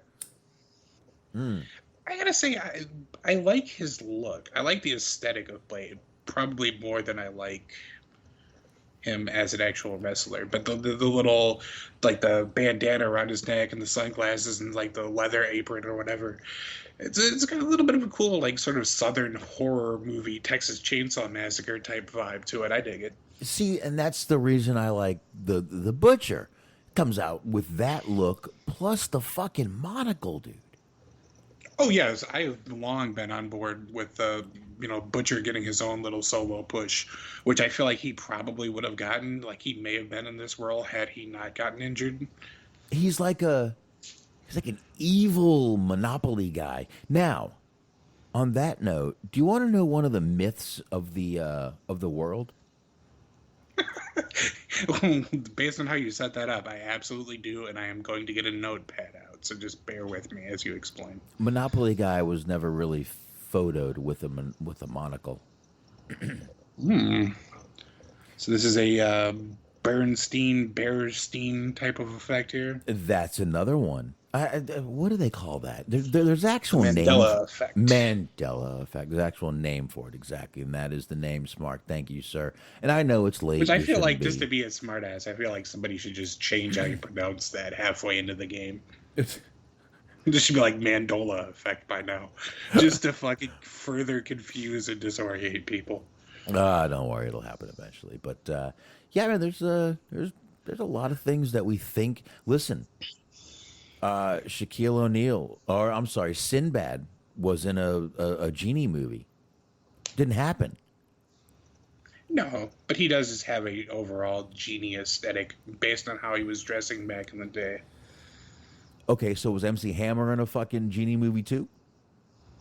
Potentially. I mean, I've not kept abreast with all of his filmography.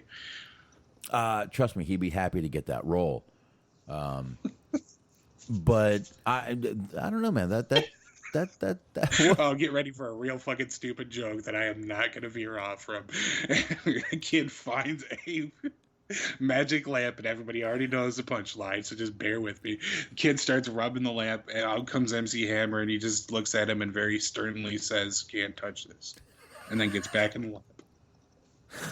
Yep, that was worth it for me and for me alone. I don't care if nobody else enjoyed that joke. That was for me. only if he comes back out and just looks at the kid and goes, "Too legit to quit," and then goes back. Mm-hmm. Well, the kid would be too legit to quit if he didn't heed MC Hammer's warning and kept rubbing the lamp. Absolutely. Because really, I only know 2 MC Hammer songs. Humps and a Bump, or Pumps and a Bump, or whatever the fuck it is. That one. No, I literally, it's the, Can't Touch This and Too Legit to Quit. I see that's my limit. I'm done. I'm over. I don't know anymore. Mm-hmm. I don't know anymore. But It's Pumps and a Bump. Okay, I wanted to make sure that we got this right for whoever was wanting us to properly give MC Hammer the credence he deserves. And by the way, speaking of rappers from the 80s, I didn't mention this last week, and I guess I can apologize. Biz Markie passed away last week. I honest to God did not know that. That's how busy my week was last week. This is news to me, which is sad. Biz Markie passed away last week, and I think was he Young MC's cousin? Might have been. Let's look it up just to make sure. But that's always the interesting thing is these people start passing away, and we start learning more and more about different relations that they've had, or who they were related to. I guess is a more appropriate way of phrasing that. Yeah, and I mean, and there you go, Sensible Sam. You got what I need. Listen, could the guy sing? No, but the guy made a shitload of money back in those days, and I like some of the shit he has, man. And I think he might have been Young MC's cousin or something like that. Well, I know he didn't get anything from quickly scanning the Wikipedia article, so we're going to type in Young MC cousin. Now, I know he was family with someone who already had a record contract. I know it, and I think it was Young MC. I really do. I could be wrong. But, man, I don't know how many times I watched that goddamn You Got What I Need video on MTV. Basically, That was a great video. It was basically just him playing the piano. But it was awesome. This is back in the day. This is early to mid 2000s, where for whatever reason you just always had to have just random like skits and nonsensical things on rap albums. There was a one rap album. It was from it's more of a musical collective called the Handsome Boy Modeling School, and there was a skit where Biz Markie called in because he was friends with Prince Paul, who was a part of that, and it's a video recording of an answering machine message of Biz Markie just calling him to sing "Night Fever" by the Bee Gees. So you get like 20 seconds of Biz Markie just off key singing the song "Night Fever" by the Bee Gees. Nice. Did you find that out yet? I can't find anything, which is weird. Because normally I can do this, but I could not do it. All right. I know he was cousins with someone who got him into it, and I for some reason that name Young MC sticks in my head. I could be completely wrong. I'm high, and I've had 6 beers, and I got to be up at 5:30 in the morning. So, man, we got to get the fuck out of here. I'm going to be so fucking tired tomorrow.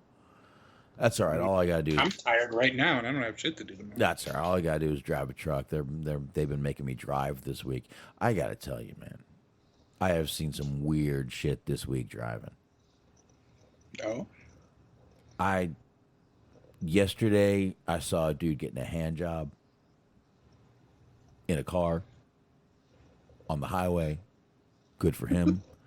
I always think about that because like you always see shit like that, on whatever your website of choice is. We've gone into great lengths about this before. Oh yeah. But you want to plug X videos for a moment, but you always see this shit like in the videos online or whatever, and like I just said, I was on the road 600 miles. This isn't even round trip. This is each way. So 1,200 round trip. And I just would occasionally just look out and see if I could see anything like this happening, and it never did, and it never does, and it never will. But it's just interesting for you to have seen this. Now I got to tell you, I'm in a truck, like a big 24-foot Boxman truck. Boxman truck. So, which is not just a truck that has pictures of your face attached to it, but I wish it was. So I'm really high up there, not in that way. I'm up there, so I can see things. I literally have seen probably 3 people drinking beers while they're driving. Everyone I see has their phone down on their fucking knee, basically, or is looking at it. And by the way, a word to the people still left in the chat room here. When you see a truck and you're coming up to a red light, do not cut in front of it, because we've calculated how much space we need to stop when we have, say, 9,000 pounds in a truck that can only hold 10,000 pounds. And when you get in front of us and we have to hit our brakes more than we're supposed to, shit falls. Mm-hmm. And when shit falls, we got to work harder to pick it up. So you people who like to run around trucks right before that stoplight, fuck you and stop that shit. Thank you. And I agree with that, and that is an important message to take and to keep with you. But I'm just more so than anything just thinking about the idea of how many people decided to get on their phone and check Twitter or play fucking Candy Crush or Subway Surfers that missed the opportunity to see a random stranger get a hand job. I don't know, man, but I'll tell you. Like, you missed some real life shit just so that you could check Twitter again to see what the latest Britney Spears news update was.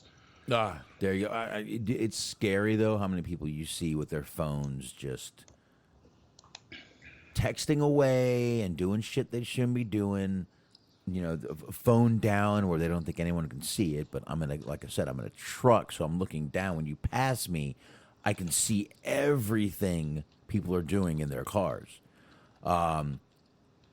it amazes me. The phones are in everybody's hand. They don't let go of them, and it's fucking scary being a truck, out there driving a truck. Which right now, I don't want to do this anymore. But a couple of guys got positive for COVID, so I'm doing what I got to do right now. But man, it's scary seeing people driving out there, and scary seeing the people drinking and the people drinking and driving out there is scary. But pretty much every time I go out in the truck, I see somebody with a beer between their legs. Are any of these people Samoan? No, but it's Texas. So I see. I don't know, man. It's just luckily I got a, like I said, I got a new car. I don't need to be looking at my phone. If I get a text message, it comes in on my little computer in my car, my CarPlay, and it reads it to me. And it says, "Do you want to reply?" Yes, and I can talk to my car, and it sends a message. So I'm never looking away from the dash, but it's scary. Some people out there, you got this fucking, 1990 fucking 8 Corolla that's on the fucking road, and the guy's sitting there looking at his goddamn phone, driving, and you're like scared because he's about to hit the car in front of him and finally hits his brakes. It's a scary fucking time out there, man. Scary fucking time. Well, there have been scientific, evidence studies conducted and research put forth that has shown that people who are texting and driving are more dangerous than people who are drinking and driving, because when you're drinking and driving, you're at the very least trying to pay attention and trying within the best of your capabilities to not get caught. So you're trying to be safe. You don't often get there, but you are at least putting forth the effort to pay attention to the road, which is more so than what the people who are texting and driving are doing. Yeah, and some of us are really good at it at one time. Yes, at one point. But, all right. I think we should probably go ahead and get out of here, man. Like I said, it's late. I got to be up at 5:30 in the morning. Luckily, it's only 12:14 for me. It's 1:14 for most people out there, 1:15 in the morning. So probably time to get on out of here. Once again, thank everybody for hanging out with us tonight. Definitely the chat room. I'm going to hit the music now, and we can knock out plugs one more time. Smart, what do you think about that?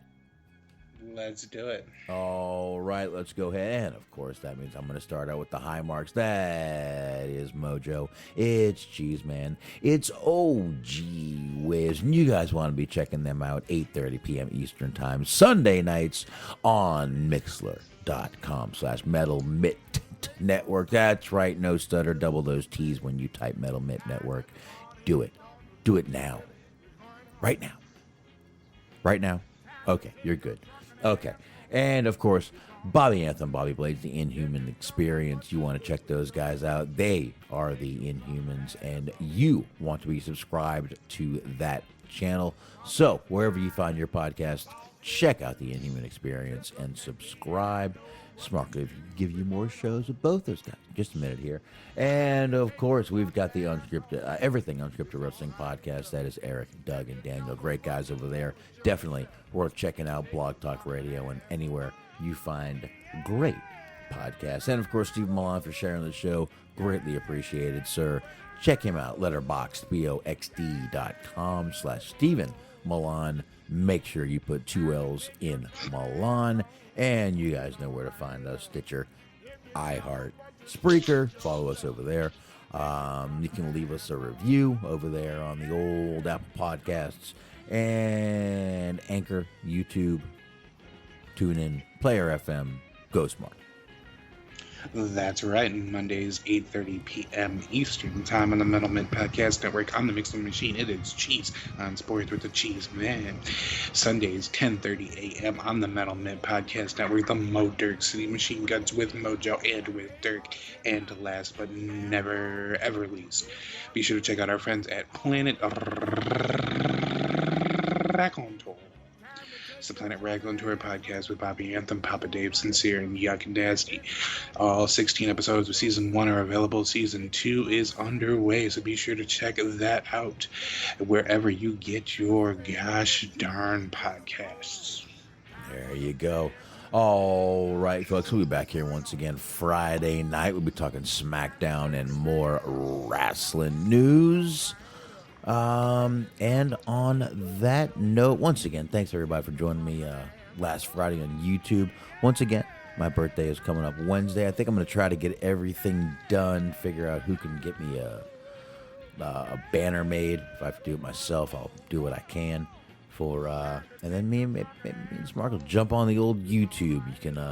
You can talk right to us, so that'll be pretty cool. And on that note, I think we're done, which means Friday night, right back here. Thanks, everybody. See you. Adios. It's time to take your drunken ass home. It's all right. If you don't know what to do with yourself, take your drunken ass on. Yeah, we're going over. We're going over. We're going over. We're going over. Time to take your drunken ass home. It's all right. If you don't know what to do with yourself, take your drunken ass on. Yeah, we're going over. We're going over. We're going over. We're going over. Time to take your drunken ass home. It's all right. It's all right. If you don't know what to do with yourself, take your drunken ass home. Yeah.